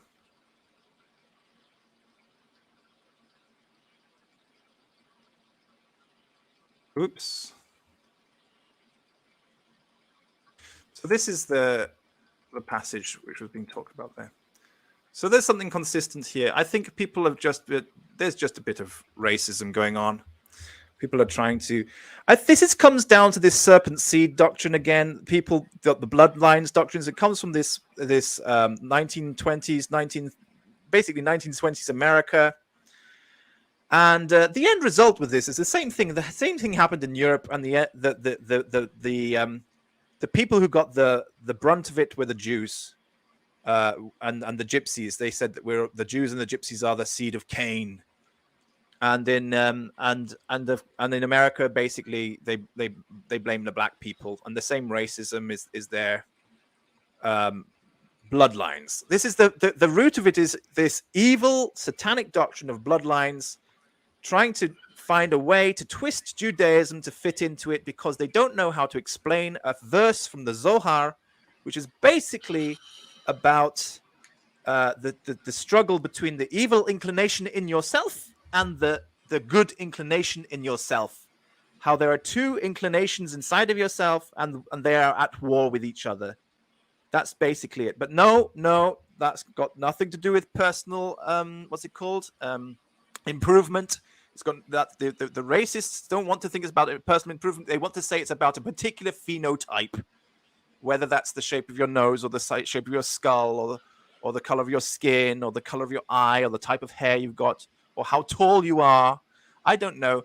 Whatever they decide, that's the Satan seed there. All of this ideology really disseminates from medieval Germany. So you have medieval German scholars, some of them Christian, some of them Catholic, and that ideology has now seeped into Judaism through maybe converts or people who have accepted this racial worldview.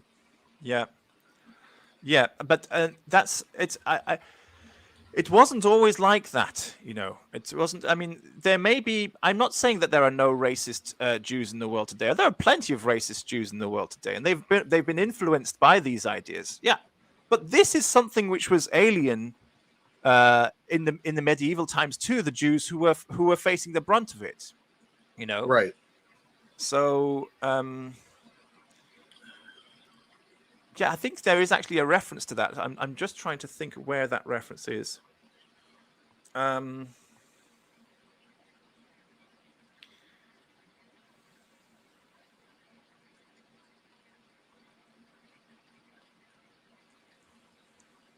Was it in the?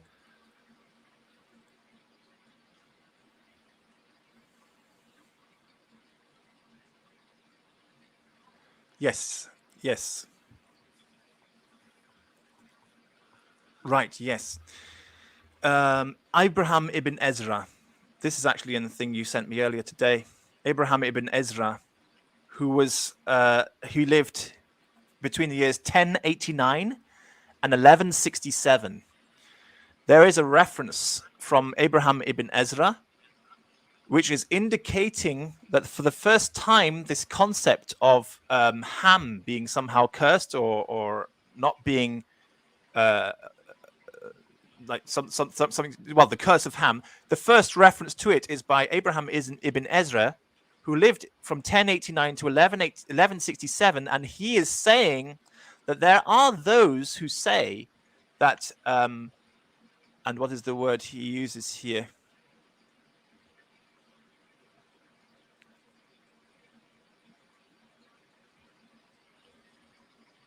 There are those who say Avdim. That's interesting. There are those who say that Noah cursed Ham, but they have forgotten that the first king after the flood was from Cush, i.e. Nimrod, and the beginning of his kingdom was Babylon. Genesis 10:10. So in the 1100s, Abraham ibn Ezra is responding to non-Jewish ideas who are starting to say, as you're saying, this kind of medieval German ideas, which are starting to come, that there must be something wrong with black people, or something to do with, there's something wrong with them, it's not wrong with Ham. And Abraham ibn Ezra is defending Ham and saying, no, remember that the first king after the flood was from Cush. So he's actually defending that. Very interesting. I like Abraham ibn Ezra. He tackled every dispute that came up in his time. Yeah. I think somebody tried to say that the Shabbat was actually on Sunday, and he wrote like a whole book on it. So yeah, he's quite a guy. Yeah. So he's basically dealing with these things as they are appearing, and they are not coming from Judaism. It's basically responsa. We call them kind of responsa to non-Jewish ideas.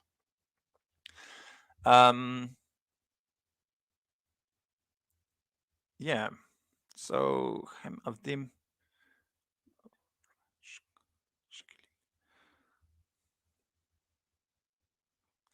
It says that they were they are the ones who are to be employed because Noah cursed Ham, but they've forgotten that the first king after the flood was Cush. That's what it says. So there we go. But that's in the 1100s. So clearly this doctrine was alien to Judaism in the 1100s. But yeah, there are people in the world who have that kind of idea today. But they certainly didn't exist in 1100s. This is a new idea. And actually, the same thing you sent me, it does actually say that Rabbi Dr. Morris J. Rafal, who lived in 1868, he died in 1868, was the first person to bring this idea into Judaism. Yeah, so 1800s, trying very hard. He was probably sorry, Reformed Jews. He's probably a Reformed Jew, to be honest, and he's trying very hard to fit in, and as a result is adopting some non-Jewish ideas and bringing them into Judaism. So a lot of these ideas which are in Judaism today are actually non-Jewish ideas which have come into Judaism as a result of Reformed Jews trying to fit in with the non-Jews. So that's because Abraham ibn Ezra shows very clearly that that wasn't the case. Is there something else we should move on to? There is this reference you sent. Which one's next? The two that are... I think we should have some fun with this. The Kuzari and Maimonides' Guide for the Perplexed. I won't defend Maimonides. I'll just say Maimonides is rubbish. I knew that was coming. So whatever Maimonides says, yes, that's what he says. And there is quite a link between these two, and the fact that they're both from a Judeo-Arabic background. So Kuzari I can defend. I can explain Kuzari, but Maimonides I won't bother. I'll just say if there are any African Jews out there who are following Maimonides, shame on you. Give up. Drop him. Finds another way to follow Judaism, not through Maimonides. There is more to Judaism than Maimonides. Maimonides is like the baby level. You give it to a beginner and say, here's an introduction to Judaism. It's called Maimonides. And the laziest, worst Jews in the world stay with Maimonides for the rest of their lives. But he wasn't a very nice person, and he said a lot of nasty things. I don't like him. The Perushim, not all, but many groups of Perushim have declared him to be a heretic, although he is the number one guy for many Yemenis. Yemenis love him. Not all Yemenis, but many Yemenis love him. But not all Perushim love him. So there is a difference there. I can't defend Maimonides. I won't bother. I'll just say, yes, you're probably right. Whatever it says about Maimonides, you're probably right. Sorry. All right, let's deal with the Kuzari. Let's go to Kuzari. Yes. I think it's 1-1. Kuzari 1-1 lays out the philosopher's approach to religion and says as follows. Yes. Every individual on earth has right. It's correct. Every individual on earth has his completing causes. Consequently, an individual with perfect causes becomes perfect. Another with imperfect causes remains imperfect, as the Negro, the Abyssinian, modern day Ethiopian and Eritrea, who is able to receive nothing more than the human shape and the speech in its least developed form. The philosopher, however, who is equipped with the highest capacity, receives through it the advantage of disposition, intelligence, and active power, so that he wants nothing to make him perfect. Yeah, and there's the clue you see. I want to also read the response that this person kind of gives, because they're trying to tie this to what Maimonides says. So before we just make that clear that was the philosopher speaking, and the Kuzari was not impressed by his answer, and as a result decided, no, not that religion. I'll go for a different religion. So it was a bad answer. So what the person who wrote this article is trying to say is that you can't say that that's the philosopher's position of racial theory, because which puts black people at the bottom of the gene pool, because he argues that Moses Maimonides adopts this view as his own. I see. And let me quote that real quick, because it's pretty bad. Those who are outside the city are all human individuals who have no doctrinal belief, neither one based on speculation nor one that accepts the authority of tradition. Such individuals as the furthermost Turks found in the remote north, the Negroes found in the remote south, and those who resemble them from among them that are with us in these climes. The status of those is like that of irrational animals. To my mind, they do not have the rank of men, but have among the beings of rank lower than the rank of man, but higher than the rank of apes. For they have the external shape and lineaments of a man, and a faculty of discernment that is superior to that of apes. That is why, if you're African and you want to come into Judaism, avoid Maimonides. You do not take Maimonides. My goodness. No, you can't.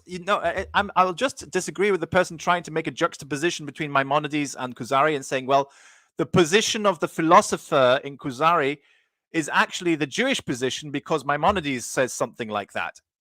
You can't do that. Maimonides was, as the Perushim, as not all, but many Perushim have declared him to be a heretic. And so you can't say, therefore, the Kuzari, which is definitely not heretical, is in agreement with Maimonides. No, the reason why the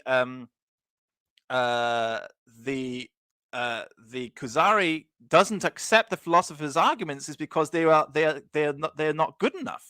The Kuzari says, no, I'm not happy with his solutions. I'm going to go and find a better one. He decides after speaking to the philosopher, he thinks maybe I'll go and speak to a Hakham of Edom. It uses the phrase, which generally understood to mean somebody from Christianity. And then after a Hakham of Edom, he goes and speaks to a Hakham of Ishmael, which usually understood to be somebody from Islam, because the philosopher's argument was just completely unconvincing for Kuzari. So, and then for the rest of Kuzari, we don't see anything like that. In fact, the Kuzari himself, I think there's two references to the word. Let me see if the word's in here. No, it's not. Let me try and find another one. Let me see.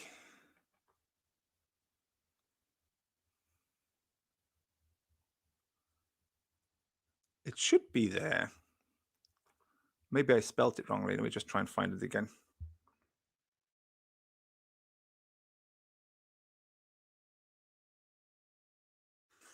Well,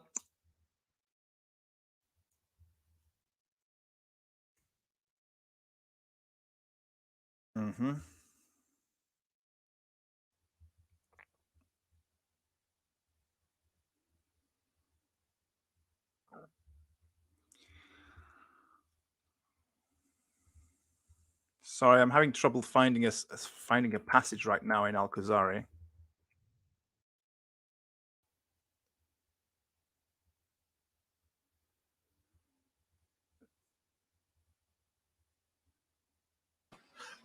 While you're looking for that, do you remember the poskim that ruled that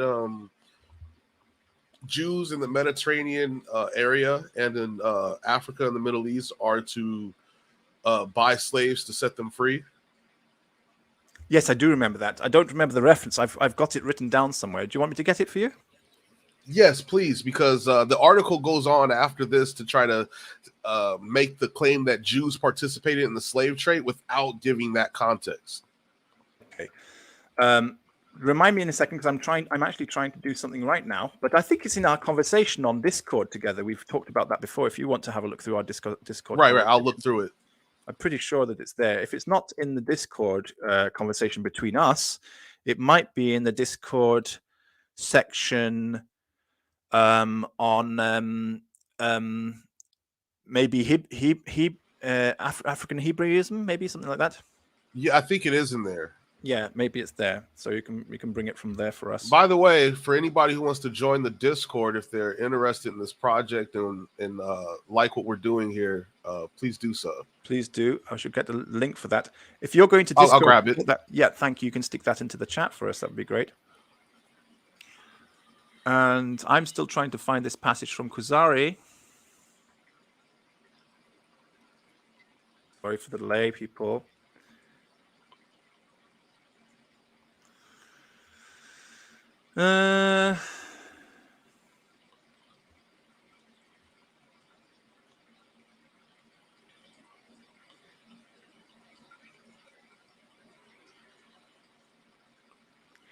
Yeah, well, I don't find the passage which I'm looking for from Khuzari, so I'm going to have to leave it. But basically, I understand that there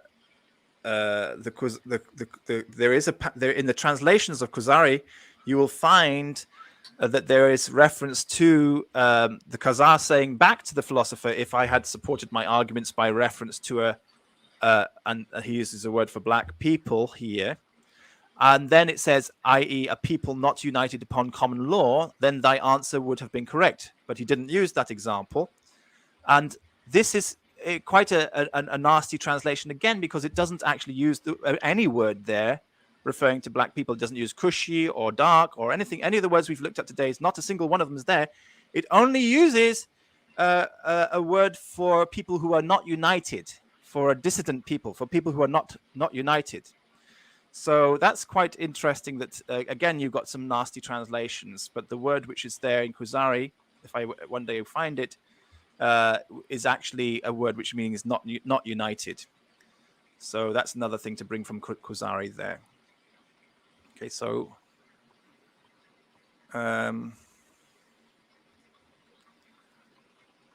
right. So we've done Khuzari. We're ignoring Maimonides, because Maimonides is somebody that definitely Jews of African heritage should not be following. And in fact, as you know, if you're following Perushim, then you don't follow Maimonides. Maimonides is popular with Hasidim, but not with Perushim. So, and by the way, Jesus said, obey the Pharisees. So follow the Pharisees and forget Maimonides. That's the way to do it. And can you touch on the historical position of Judaism when it comes to slaves and slavery, and how that would I will work? do that. Yep, no problem. So, slaves. Now, again, context, everything. God liberates. He doesn't want people to be enslaved. He brought us out of Egypt because he wanted to free us. Now, the nikudot, which is the ways we interpret the words into pronunciation, which is the word, because of the nikudot, we change the word for avdim, for workers into slaves, or employees into slaves based on nikudot, which were inserted by Karaites 1,000 years ago. But we can ignore what the Karaites want us to think, and we can look at the context of Judaism in general and say, hold on a second, God doesn't want slaves. God doesn't like slavery. He liberated us from Egypt, and not just us, but a mixed multitude went up with us. He liberated basically all the slaves of Egypt. That's why a mixed multitude went with us. And that's why that dynasty collapsed afterwards. So then how can we have passages in the Bible which are referring to slavery, right? And examples are often brought up with Leviticus chapter 25 is the one which is often brought up. So we haven't done Gittin yet. You mentioned Gittin earlier, Gittin 38. We haven't gone through that, but that's related to slaves. Okay, so we'll look at that now. Let me just share the screen. So we're going to look at Leviticus, and I'm going to explain some things. So these are the passages, chapter 25. Let's go to the parallel.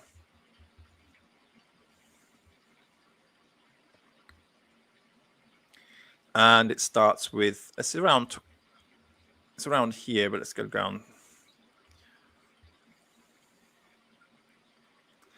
If a foreigner residing among you prospers, but a countryman dwelling near him becomes destitute and sells himself to the foreigner. This is a translation from Berean Study Bible. We'll go through the translation first, and then we'll look at the passages in Hebrew.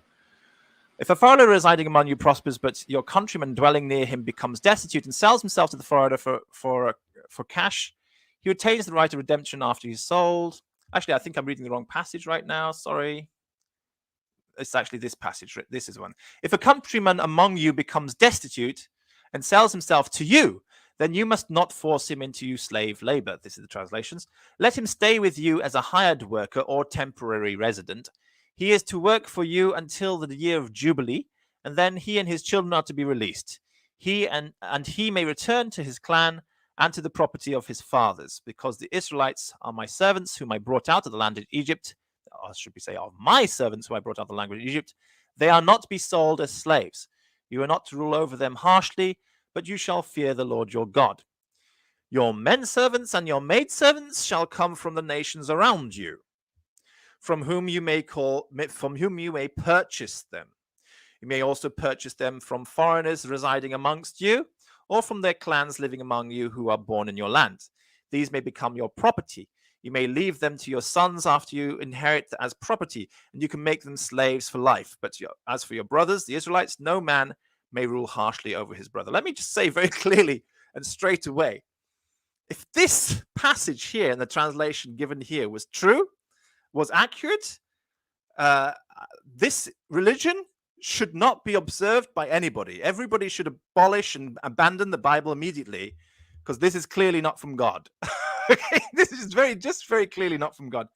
This is appalling. This is atrocious, and it's a blasphemy to say this in the name of God. And pretty much all the translations are the same. So what should we do? Now, you've heard a lot of the time people say, defending the Quran and saying, oh, that's not what it says in Arabic. Don't follow the translations. The Arabic's different.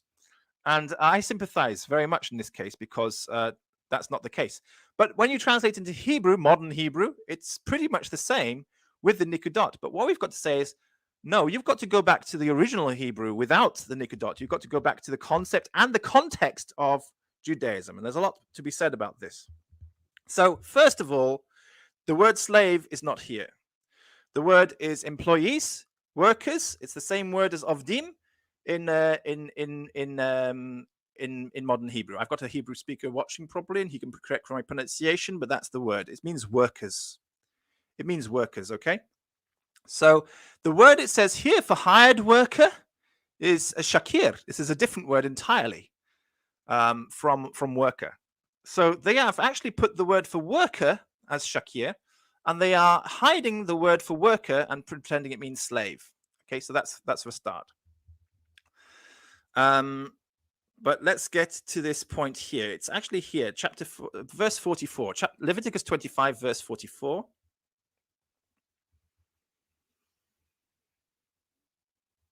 And it's saying, for your male and female workers, your male workers and your female workers, which are, I think in modern Hebrew there's one word for both of them, but originally there was a different word for male workers and female workers. And it's only the nikudot which changes it into slaves, but we can ignore the nikudot because we don't have to go with this. This was inserted by Karaites, and we do ignore the nikudot of Karaites sometimes. For example, with regards to Keturah Hagar, when we know that this is actually one person, the Karaites have made her into two people by changing the nikudot. So we ignore that, and we bring the Mishnah in to explain these things. And the Mishnah, which is explained to me by my teacher, Rav Dov Stein, who's passed away on this matter, is that we don't have slaves, we have workers. This is not the Torah. He used to call it our constitution. He used to call it.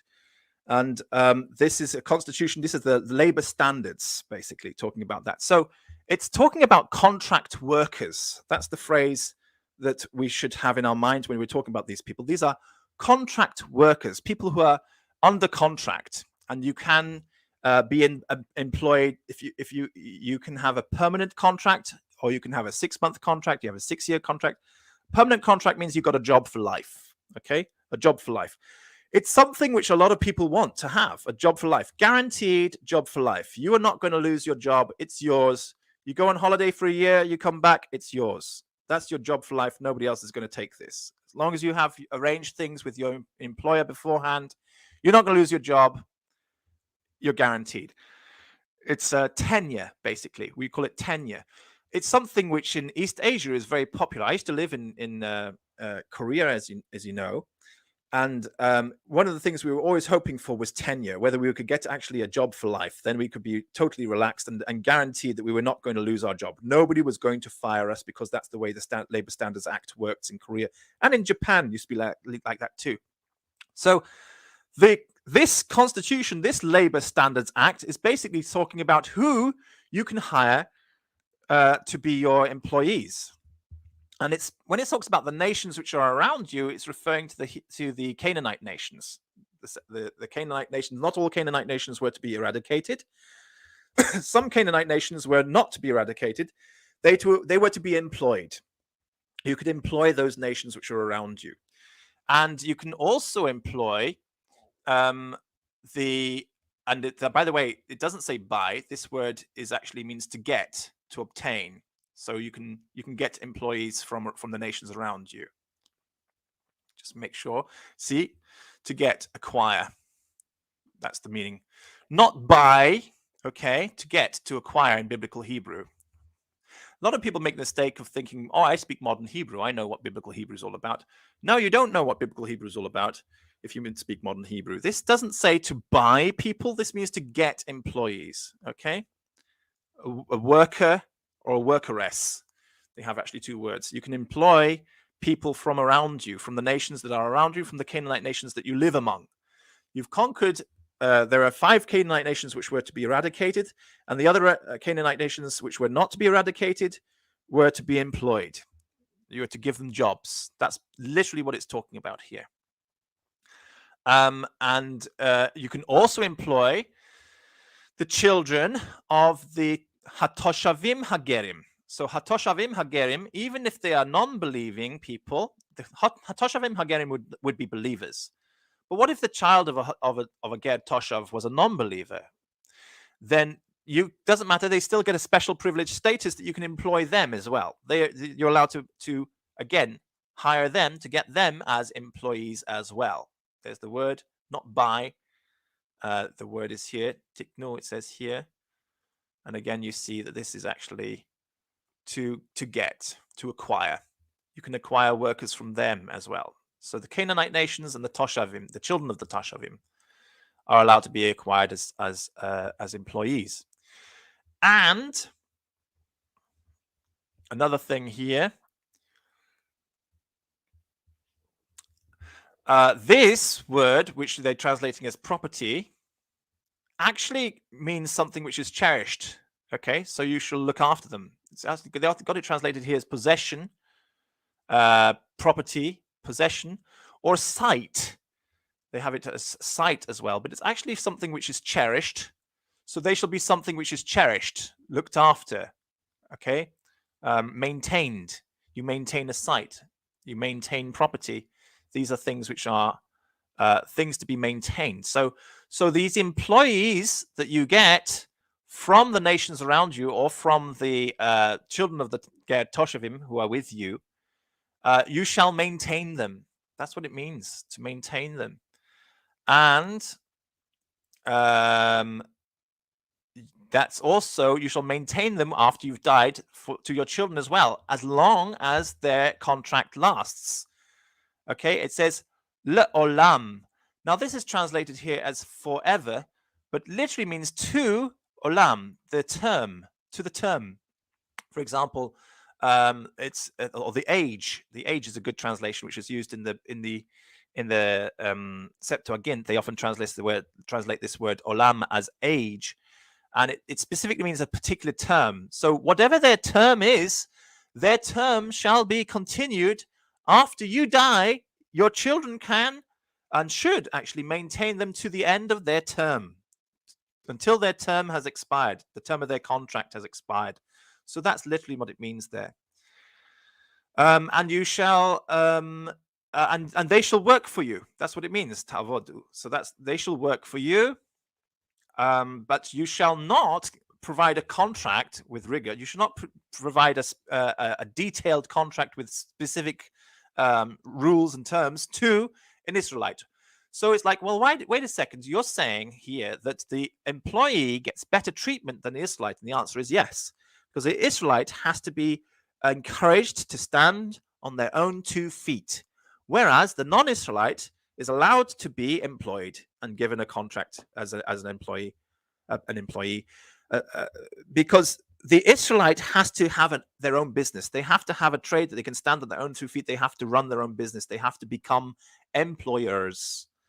Okay, so there is harsher treatment to the Israelite who is not guaranteed a job for life versus the employee who can be guaranteed a job for life, or not. It might be just as long as their term is. So this is the way you should really understand these things. There is no slavery in Judaism.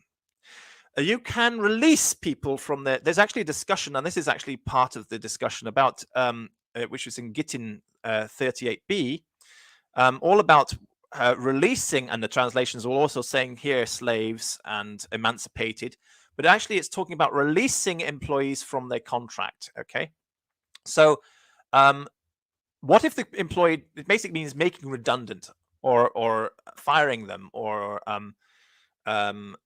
just terminating the contract, or if you are doing it in different ways depending on how you're doing it, it can be a positive thing or a negative thing for the person involved.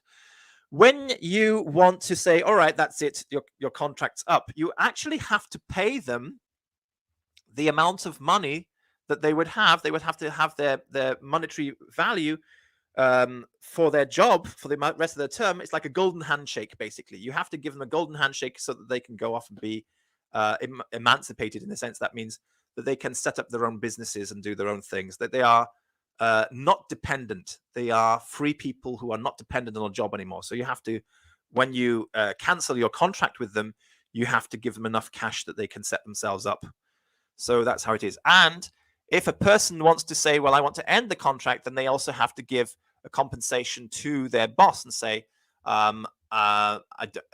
if they want to break the contract, they have to give compensation to their boss for breaking the contract. So they should give some kind of financial compensation to their boss for breaking the contract. So whoever breaks the contract has to give the other one financial compensation. It's pretty straightforward, and there's a lot of discussion about who and how and when and why.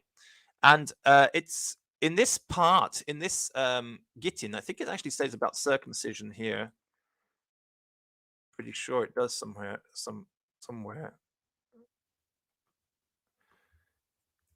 I'm not sure why it's not popping up right now. Let's see.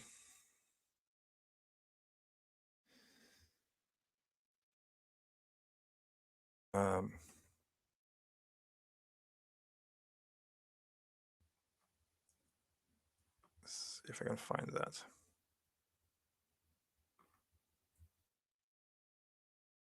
All right. I think it might be here.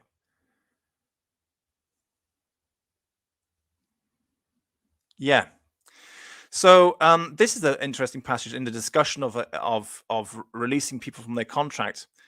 There was an example of Rabbi Eliezer who entered the synagogue to pray, and he didn't find 10 men. It means for a minyan to pray.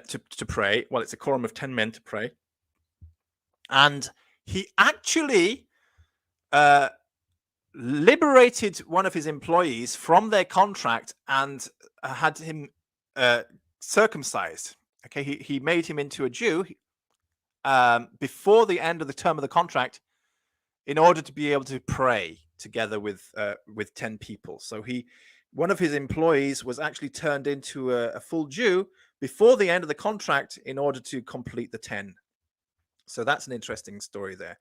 So it means that the performance of the mitzvah of praying, 10 people praying, is actually more important than it's more important to keep the mitzvah of praying, getting 10 people together to pray, than to be keeping your employees employed forever under their contract. If you have a chance of one of your employees before the end of their contract says, because they are basically ministers for you, they do the job of, and at the end of that term, they can become Jews.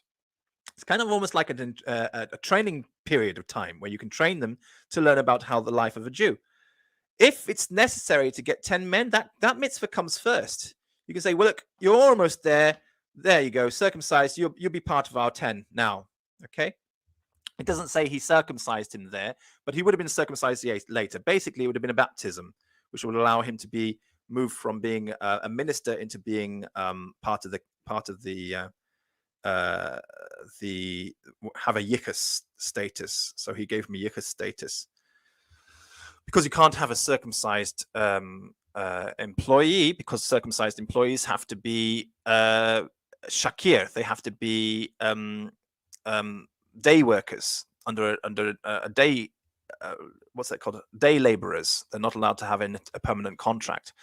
They can have day labor terms, but they have to eventually learn to stand on their own feet. But in this case, an uncircumcised employee was given, basically would have been a baptism. They wouldn't have given a circumcision there on the spot and made him into a Jew, although I suppose some people have interpreted that way. They would have given him a baptism in Teliya, and he would have been counted as in a maybe Yikus group Gimel, one of the groups in Gimel, like a Toshav or something like that. And they would have had the minyan there. So this is the explanation, the correct way to understand the references to slaves, so quote unquote slaves in the Bible. There are no slaves in the Bible when you understand it correctly. The only slaves are people who are enslaved by others. The purpose of Jews is to find those slaves and liberate them whenever we can. We can then liberate them, we can employ them and teach them how to become Jews. And hopefully at the end of that time, they'll live as Jews. As you see here, for example, in the case of Eliezer, who actually said, okay, you're good enough, you know enough, we'll count you for the minyan, because it was really important to have the minyan rather than to complete the term which had been given. He said, okay, I'll give you all the money. Sorry for breaking your contract. Here's all the money. Let's pray. Okay, so big thing, actually. So it's a big thing. Sorry for breaking your contract. Here's $100,000. I hope that is sufficient for the end of the term. Would you pray with us in the minyan, please? I wish I was that employee, to be honest. That would have been fantastic. You know, it's interesting having been given all this context from you right now. Yeah. The article continues to try to make a point about working slaves for all time. And now right. So no. this the way he's presenting it, it sounds horrible. It sounds horrible. But the way you just said it, it's like permanent employment. It's not actual. Like we can't think of slavery the way we think of it now when it comes to the Ottoman slave trade, the Arab slave trade, and the transatlantic slave trade. It's a job, and you were to be set free after 6 years. You got a job for life as a part of the nation. Imagine your boss. You went into work one day and your boss says, "You got a job for life. You're perfect. I don't want you to ever leave this company. You got a job for life. If you go and you have sick pay, you're away for 6 months, and I don't care. If you take your paternity leave, I don't care. If you go on a holiday free, I don't care. You got a job for life here. You're always welcome here." A lot of people would be very happy for that, and that's exactly what we're talking about in Judaism. That's exactly what we're talking about. But olam doesn't mean forever. It means to their term, because olam is the age, you see. Olam is the age. So what is the age? Is it for life? Okay. Is it for 7 years? Okay.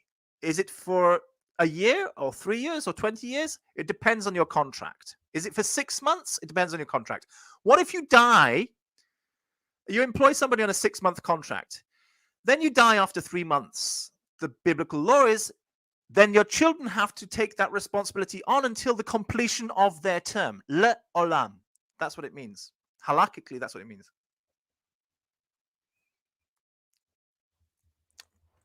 I think you're not there, so I'll just have a look and see some of these references. See, are you there? Yeah. No, I'm here.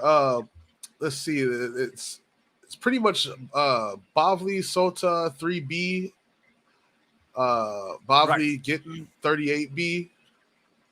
38b, which part? So yeah. It's in 38b. That's what I was just looking at that just now. Which part was that? It's the part where it says, Rav Yehuda said, in the name of Shmuel, anyone who frees his slave violates a positive commandment, as it says, you must work them for all time. So it's a positive, It's a positive commandment because you want to keep that person employed. It's a positive. It's a positive commandment to. What does he say? It says There was a discussion. Rabbi Yehuda says, I say, no. Yehuda says that Shmuel says, anyone who emancipates his servant, his worker, his employee, violates a positive mitzvah. As it is stated, of them you may take your olam forever. Okay, lo olamim. Okay, so actually it's 20. That's verse 25:46. The exact phrase in 25:46 is, they shall be cherished forever. I think. Let's have a look and find the word. 20:46. I can't find the word forever now. They shall be looked after forever. They shall be cherished, maintained forever. Okay. So it's actually, the phrase is le'olam, to the end of their term, to the end of their contract is what it actually means. So Shmuel says you're not allowed to break a contract. You have to keep the contract until the term is up. Whereas Yehuda says, no, it's actually possible to break this in order to do a good deed, in order to perform a mitzvah. For example, Rabbi Eliezer's example of if you need 10 men for a minyan and you've only got 9 and your employee is there, it's like, well, why not? You can break the contract in order to make 10 men, but you still have to give compensation. You have to give the value of the contract to the end. So that's actually the discussion, which is actually being given there. So again, there's a big. It's basically not understanding Judaism is in context. Now, there will be somebody out there who's going to say, well, no, I've never heard that. That's not what Judaism teaches in my school. Okay, that's what your school teaches, but that's not the school that I heard. Okay, now I had my Gyur L'Chumrah under Rav Dov Meirstein, who was the one who established the recent Sanhedrin project. And he had his smicha from Eda Charedit. Okay, so this is the Haredi. And I'm not talking about Chardal here. I'm talking about Haredi, okay? This is the Haredi position. There is no such thing as slavery. God doesn't like slaves. At least that's what Dov taught me, and that's what I'm passing on to all of you. So that's the way I understand the Perushim point of view. So if there is a different sect of Jews out there who says, no, we are allowed to have slaves, and it's like, well, I'm glad I'm not in that sect of Judaism, and I don't think anybody else should be either. Come and join this sect instead. This is definitely the best way. All right. So what was else? Was there a passage? Did you find the passage you wanted to find from Discord? Ru, no, I wasn't able to find the passage, but I was able to find the video in the quote. It's from Rabbi Daoud ibn Zimra. He was the chief rabbi of Egypt from 1517 to 1557. He's also known as the Haradbaz. And he makes he says, you asked me, I will tell you my opinion on the person who bought a Jewish slave from the land of Cush. How will he behave? Do the laws of slavery apply to him or not? Thus the slave's freedom is bought because he is a Jew. It is not but the redemption of captives, and it is a mitzvah upon all Israel to redeem him. Though Jews of Abyssinia act like Karaites, we must redeem and revive them. Right. Even if they're Karaites, that's right. Yeah. So this is at the beginning of the slave trade at the end of the medieval period. Yeah. So at the end of the medieval period, you have a halakhic law being passed showing that you have to redeem your brothers who are from the land of Cush. Yeah, that's right. The lands of Cush. I'm sorry. And we've spoken before with Orthodox more on this channel about the Karaite-like nature of the religion of many of those people who were taken from West Africa to work on plantations in America, for example. And I think I've mentioned about the Orthodox Jews actually liberating those slaves from that situation for the same reason, following the same halacha that you've just explained here. Because they look like Karaites, okay, so then they're Jews. So you've got to liberate them. You can't leave them in that situation. You've got to liberate them.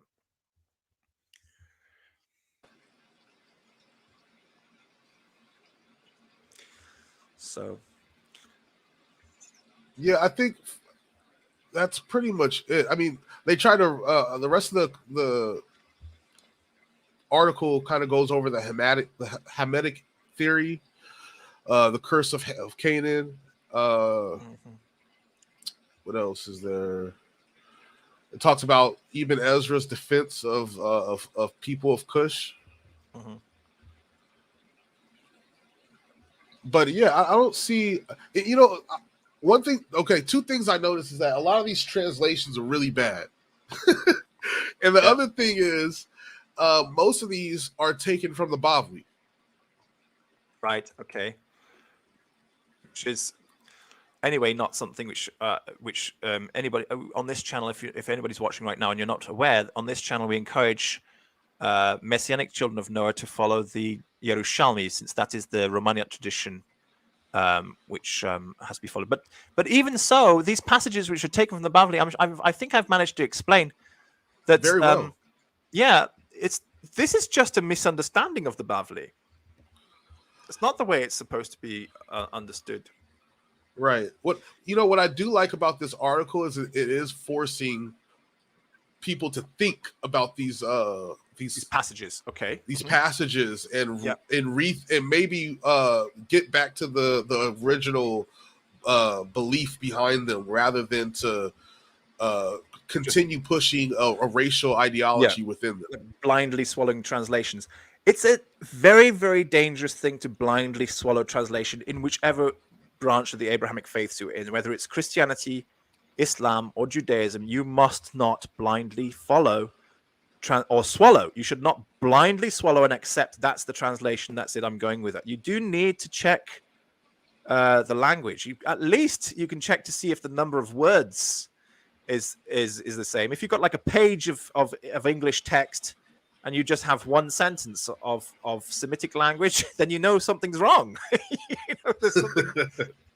You don't even have to know the language to know that something's wrong. And you can go and ask somebody, say, why is there so much English text here and so little original language text here? So yes, it's at least it encourages people to start thinking about that.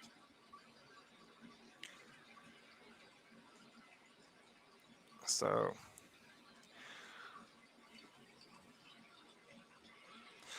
now here is some comment here. Somebody's saying, I hate racism and it embarrasses me to see it in Judaism. I don't think we can paper over some of these clearly racist references in the Talmud. Well, it's clearly racist only to people who are not actually looking at the original language, and they are not looking at the context of Judaism.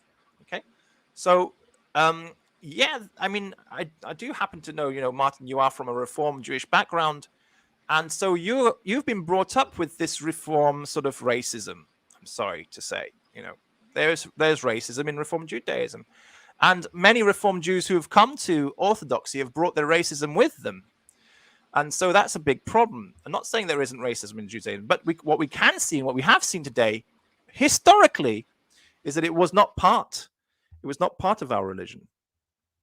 So it's not papering them over. It's actually saying the translations are evil.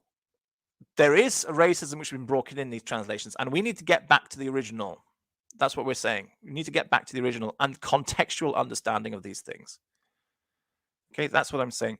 So, yeah, basically what you're saying here is exactly the same sentence in that passage, in this article which Ru has been making reference to. Exactly the same language is being used here, and that is a Reform Jewish attitude. It's the Reform Jewish attitude, but it's not the Orthodox Jewish attitude. It's the Reform Jewish attitude is saying, well, we're going to accept the translations and our limited understanding of these passages as true, and we're going to move away from them. Whereas if you understood them genuinely, you would say, shame on us Reforms for ever accepting such a position. Okay, so there. All right, let's see. Mostly it's a discussion in the chat I see between Yossi and Martin, but let me have a look and see if there's anybody I've missed out here. Let's have a look and see. Okay, so Teutonic Knight says, I believe racism is a modern phenomenon, at least within the last 1800 years. First with Jews under Gentile Christians, then black people with slavery for nearly 500 years. Yeah, I agree. So it's slavery or racism in the Bible is a modern phenomenon which is being projected back and pretending that it's always been there in order to undermine and attack Judaism. A little shalom greeting to Israel Kehalavai and Saf there. Let's have a look and see this. Anglo-racism is what prevails today with Northwest Euro supremacy. Yes, it is. White at the top and black and Jews at the bottom. I say in ancient times it was more nation cultural and more fluid. I think it was tribalism has always been in existence, but tribalism wasn't based on phenotype. People were much more hospitable to strangers in the olden days, and they welcomed people into their tribes.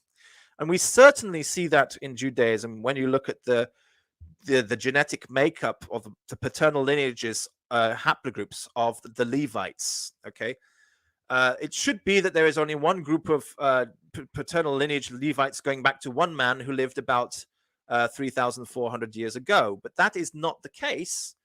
There are many different types of Levites, and we don't have one common ancestor 3,400 years ago, because it's clear that many people were even welcomed into the Levite family. There is a halakhic explanation of how that's possible, but that Levite status was granted only at Mount Sinai. Sorry, I should have said one common ancestor 4,000 years ago. But that special status for the Cohens was established at Mount Sinai 3,400 years ago. And before that time, there was no limitation on who could become a Levite. If the tribes were welcoming to different people. Once you were welcomed into the tribe, you followed the ways of the tribe and you were accepted. How you looked was really irrelevant. But nowadays, since we don't have close-knit tribal structures where we live by certain codes and rules, which, by the way, Bible believers we should all have the same code and rules, but unfortunately we don't. Makes you wonder who's a Bible believer and who's not really. But in this modern world, when we don't have codes and structures to unite us, or the codes and structures which unite us are imposed upon us by governments, and often those codes we don't even agree with, we try to find instinctively other ways to bond with the tribe, and that causes people, I think, to go to look for phenotypes rather than a set of rules or common values, because modern society, sadly to say, has no common values. In fact, has no values. It has no values. Whatever the media says today, that is the value for today. And who cares about tomorrow and who cares about yesterday? That's the modern world, unfortunately. There is no unifying bond of common values.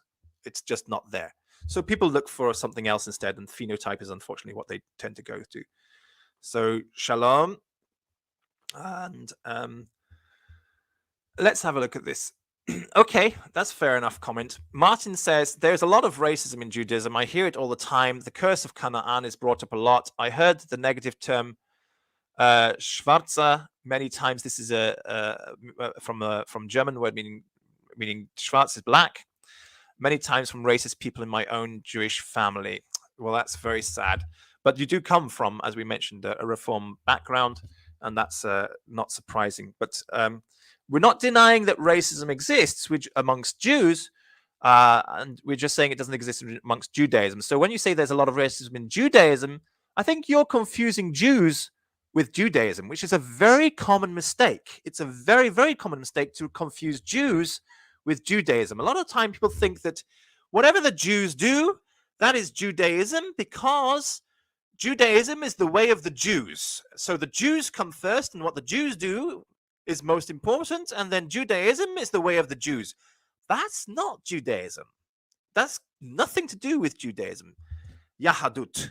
It's got nothing to do with being Yehudahi or not. There's no relationship from Yehuda and Yahadut. There's no relationship. Yahadut is just a way of praising.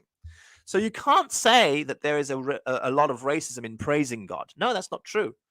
It's not true. There's a lot of racism amongst Jews, and that's a result of those Jews not knowing Judaism. If they knew Judaism, it wouldn't be possible to be racist. But they don't know Judaism, and that's a problem. Just like it's the same as Christians. If they knew the words of Christ, if they knew the Gospels, then they couldn't be heartless. I was going to use a rather unpleasant word. They wouldn't be heartless towards the refugees and asylum seekers. They wouldn't be heartless towards the refugees and asylum seekers. They say, hey, wait a second, refugees and asylum seekers, yeah, you're my people. I love you. Come on, let's look after you. But we see in all of the countries which are supposed to be Christian, such a heartless, non-Christian, unchristian attitude to refugees and asylum seekers, because they are ignorant of the Gospels, are ignorant of the New Testament. So Christians are ignorant of the New Testament. Shame on them. How can they even call themselves Christian? It's not like Christian is a race, right? Jews who are ignorant of Judaism, shame on you. But you have some kind of excuse because, yes, Jews are a kind of a race. So you can be a Jew who is ignorant of Judaism.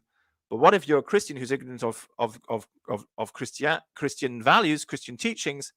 Then you're not even a Christian anymore. You're an ex-Christian. And in fact, by the way, in Judaism, under the umbrella of Judaism, a Jew who doesn't know or rejects it, let's say, a Jew who rejects their Judaism is Edom, is Esav, just like the one who sold his birthright for a bowl of soup. The child who is brought up from a Jew who rejects Judaism is a Tinuk Shnishba, a captive child. Because they don't know any better, they haven't got a chance. So Martin Feldman, having grown up in that sort of background, you are Tinuk Shnishba. You don't know any better, you have an excuse. Whereas the ancestors that you had who decided to turn their back on Judaism, they were Esav. And therefore you grew up in the Esav background, which is very sad. But God bless you, and well done for trying to come back. Let's have a look at that. If you have any comments, do jump in. Racists try to impose racism into scripture because internally their soul knows it's wrong and actually speaks against racism, favoritism. Racists try to impose racism into scripture because internally their soul knows it's wrong and actually speaks against racism, favoritism. So why did they impose it into scripture? I don't quite follow the logic there. Can you understand that?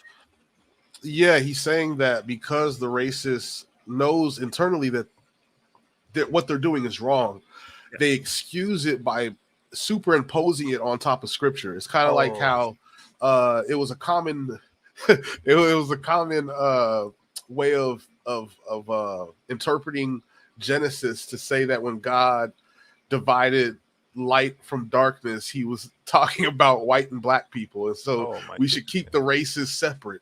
That this was something that was commonly taught in America up until very recently.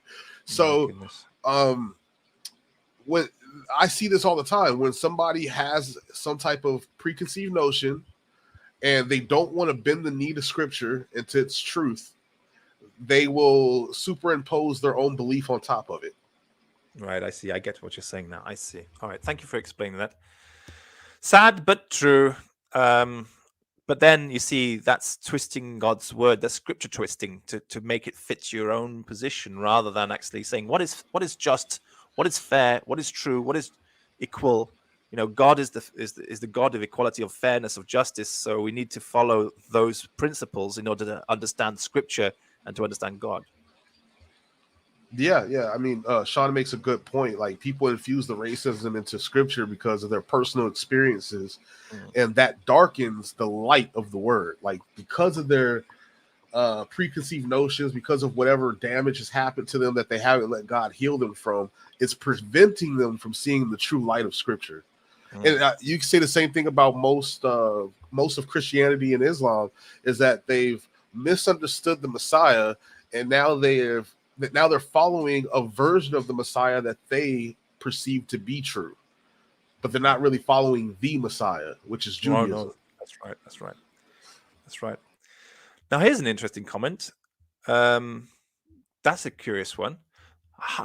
Did I already talk about this movement that's bringing up some sources that may indicate that Sarat, leprosy, equals as white as snow, thus, which is Laban. Thus, the curse of Ham is really a curse of the white nations? I don't know.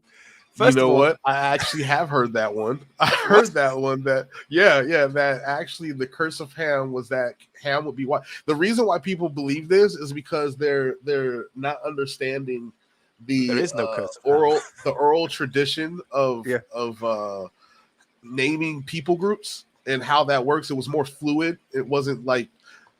So some people believe that the Canaanites have to be descendants of Ham. They don't understand that the land of Canaan was fluid. It had many peoples in it, and they took on a culture and lifestyle which was described as Canaanite. Right. So when they see in the historical dig sites that Canaanites were quote unquote white, they assume that Canaan had to have been cursed with white skin. I see. Okay. So it's not the curse of Ham. Remember, there is no such thing as a curse of Ham anywhere in Judaism. There is a curse of Canaan. So the curse of Canaan is suggested that Canaan's curse is that they became white. That's now interesting. They extrapolate that because if you believe that the Canaanites were the physical stock of Ham and they were white and the curse was of their white skin, they take that and they superimpose it on all of Europe because the Canaanites that were in the land came from Western Turkey or whatever. So they're like, so it's all Europeans are actually all Hamites. I think, and they're cursed with white skin.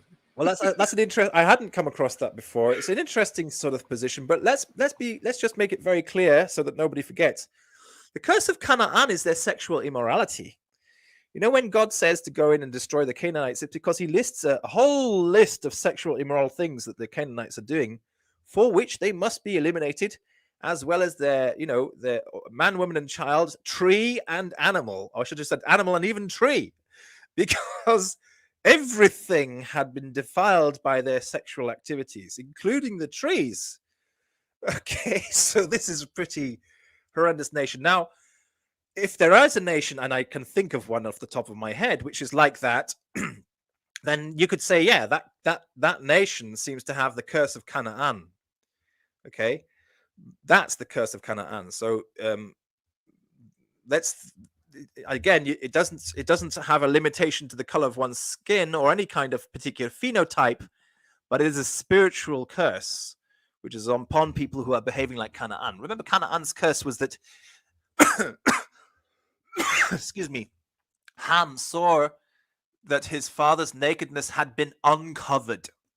And when you look, and then when Noah wakes up, he curses Canaan, his youngest son, the youngest grandson, actually. He curses Canaan because of what he had done to him.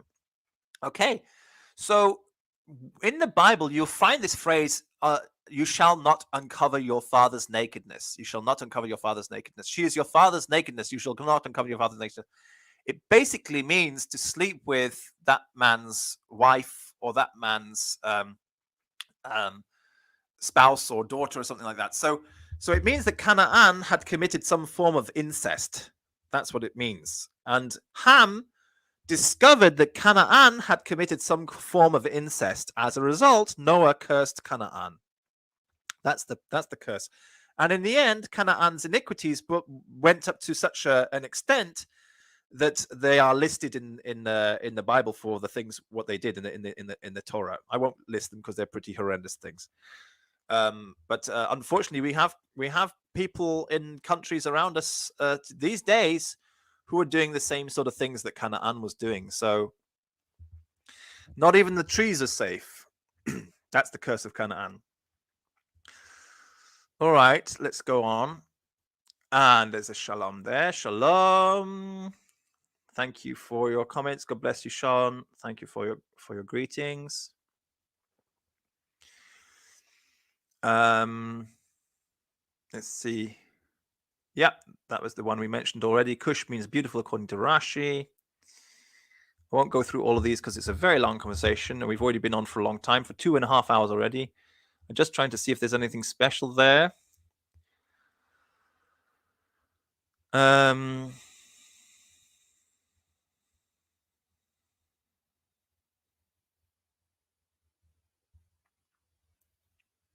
There's a lot of stuff in the comments there. Can you see anything which I should bring up?